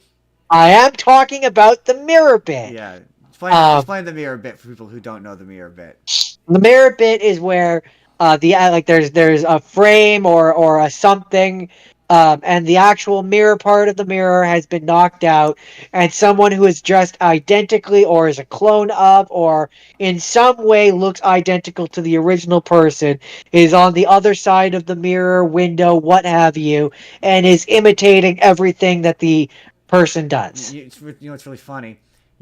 One thing that wasn't on your list previous week we did cloning. I talked about the movie Replicate. You did the mirror bit in that movie. Okay. So All right, I'm just saying, I respect that. it's just that influential of a bit. Although to be fair, I don't know that they invented it, but they definitely popularized it. So It's I probably just mean, like like I said, an old vaudeville gag, which is 90% of their shtick. probably, but it was enjoyable to watch. It was Groucho is my silly. favorite because he says so many jokes so fast that like you can miss one, and it's one that type of humor where like you can miss it and then like you rewatch it and then you hear a whole new joke that you didn't hear the first time. It's like that Yeah, kind of humor. he's the newly installed president of the fictional country of Fredonia. That movie in particular, he has a really solid. Oh man, I wish I could remember it, but he has a Ze- couple of really solid one-liners in that movie. Zeppo is his secretary, and Chico and Harpo are the spies for the neighboring country of Sylvania. Ah, that's funny. Yeah, they're very funny too. Relations between Firefly and the Sylvanian ambassador, Calhern, deteriorate during the film, eventually leading the two countries to war. the si- That's the general plot. the silent one loves to torture people. It's his whole gag. Yeah, and it's He hilarious. gets off on torturing people. Yeah, and yeah. They're the Marx Brothers. The thing about the Marx Brothers is if I say to you, "Do you know who the Marx Brothers are?" and you say no, that's a lie. You do. You've seen them in 1,000 things. You've seen Looney Tunes. You've seen Disney. Like any cartoon you've ever seen is Marx Brothers. I'm sure you probably realized that as you're watching this. You're like, I've seen this. I've seen this a I billion mean, times. yeah, there's a lot of gags in there, but it's fun. It's all good fun. It's all good fun. Like their movies, I have not seen one of their movies I dislike. And unlike Charlie Chaplin, there's enough of a difference between them that they're not all exactly the same. Fair. But I will say though, with it only being a 68-minute running time, it is a brisk to get like a very rapid run to get through this. Like you can. I mean, hey, I'm not against that. Oh no! Like I said, sometimes you need after that. after the long ass movie that came before it, Right? it was a breath of fresh air. Right? It just means that I don't necessarily have a ton to say about it. No, I mean, what can you say about it other than like, yeah, it's iconic for a reason. Like they are like the godfathers of comedy, like in terms of modern slapstick. Like, And as a result, it absolutely earns, in my opinion, its place on the list. For sure. Like if there's a Mount Rushmore of physical comedy, it's like them, it's Charlie Chaplin. Like yeah, like physical and I guess wit, just pure dry wit. Like yeah, do you like Bugs Bunny? Then you like Groucho Marx because he's just Bugs Bunny. It's them. So I would say it's Charlie Chaplin, the Grouch brothers, or the Marx brothers rather, Three Stooges. Three Stooges, and Robin Williams. Yeah. But yeah, man, they're like in that old school vaudeville era of like the Three Stooges, Marx Brothers.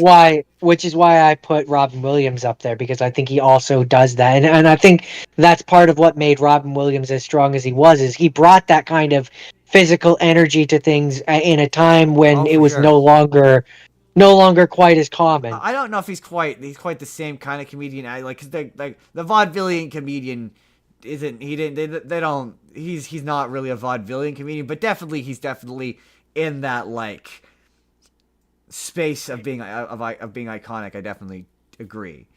Like he is iconic. They're all they're all good. They're all iconic. Yeah, these movies are great, and I was very excited to watch them. I was so excited to watch them because I was like, I know that these guys are brilliant, and yeah, I will sing the praises of the Marx Brothers. Jordan, is that it for the Marx Brothers?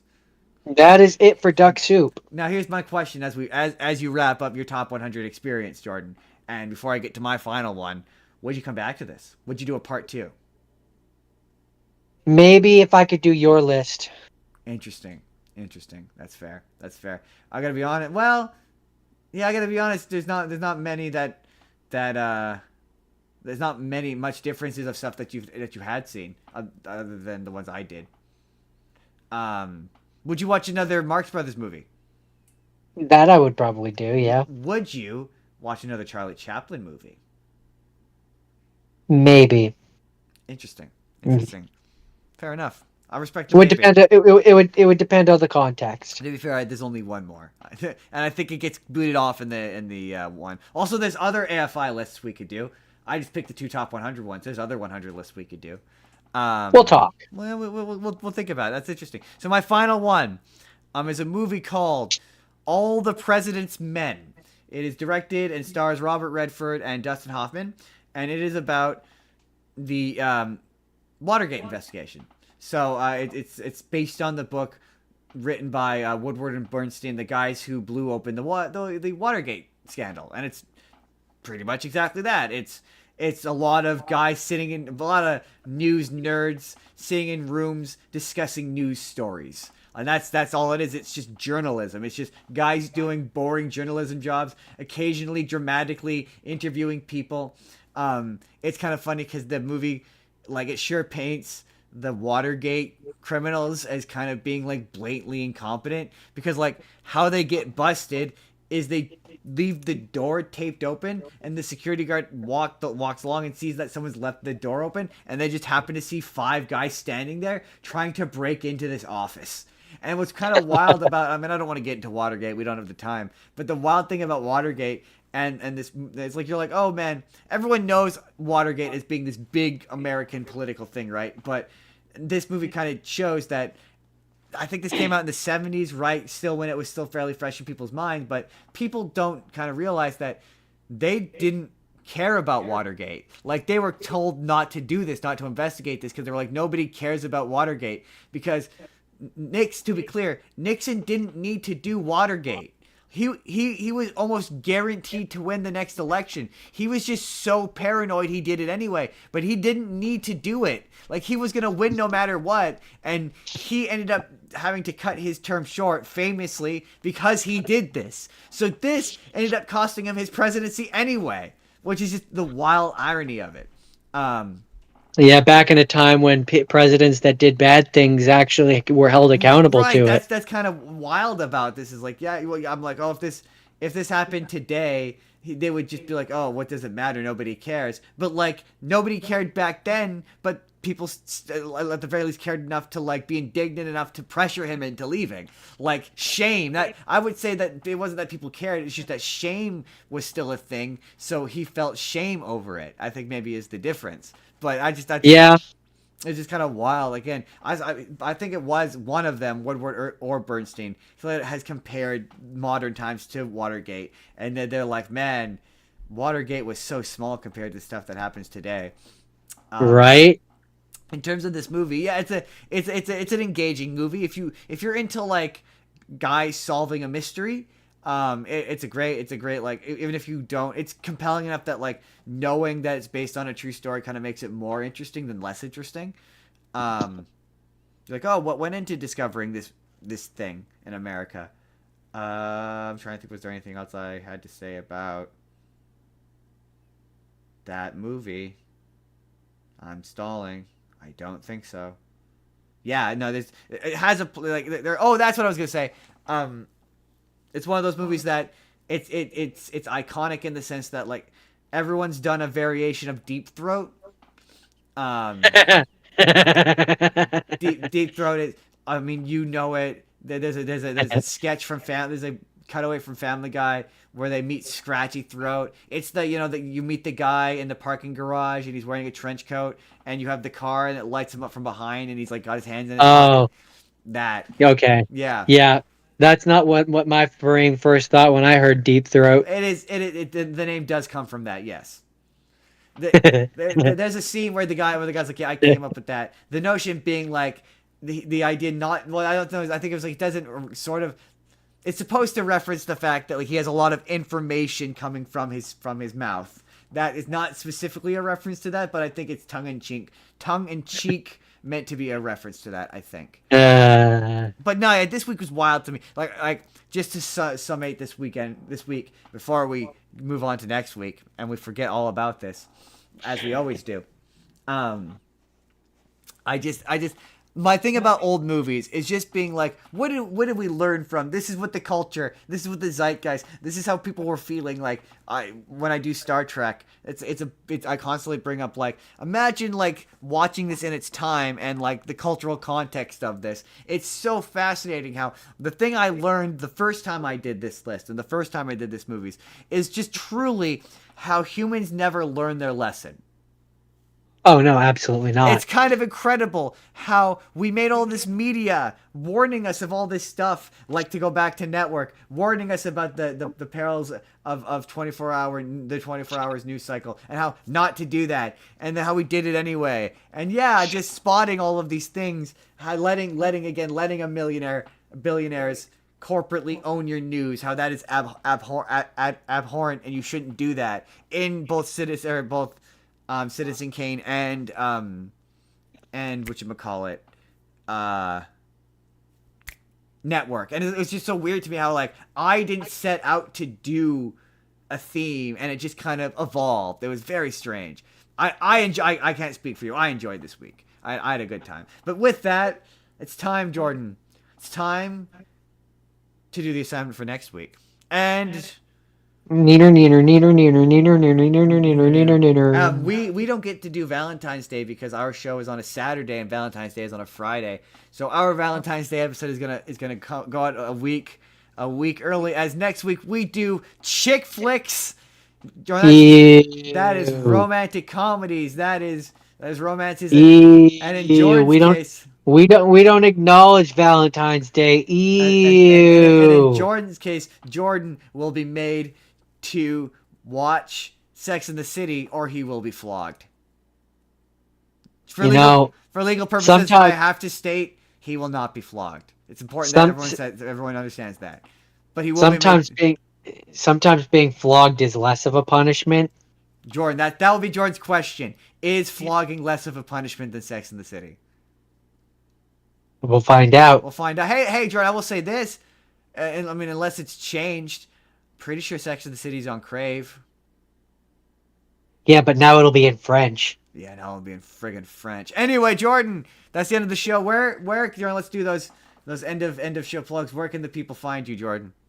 I do Minecraft Monday on Twitch, Zethgore187, and I do a podcast called Spur of the Moment Podcast, and you should know that you're on it right now. You're watching it or listening or listening to it on YouTube because we do quite well, and the audio version does quite well on YouTube for some reason. You can find me in multiple places. I'm all over the internet. Mondays, I'm on a little show called The Final Frontier podcast, where we boldly go where no one has had the spare time to go before, where we talk about Star Trek one episode at a time. I'm on TikTok at Justin Spurr. You can find me over there. You can also find this show on TikTok at Spur of the Moment P on TikTok. If you want to sponsor the show, become one of our affiliates, pay us. You can email the show or just generally want to say hello. You can also say hello. You can email the show at itsjustinsbusiness@gmail.com. If you want to, you can join the Discord and leave us all sorts of suggestions there. I got the Discord link. I'm pretty sure it works. If it doesn't work, let me know. I'll fix it. Subscribe to follow the Spur of the Moment Patreon. Jordan, am I missing anything? Oh, like and subscribe to this channel. Go buy that VR headset that we told you about earlier via the affiliate link. Like and subscribe. Leave a comment. Tell us if you like the show. Maybe if people leave enough comments, like reviews, maybe if people leave reviews, we'll read the reviews at the end of the show, maybe eventually one day. But with that, that's the end of the show, everyone. We will see you next week with Chick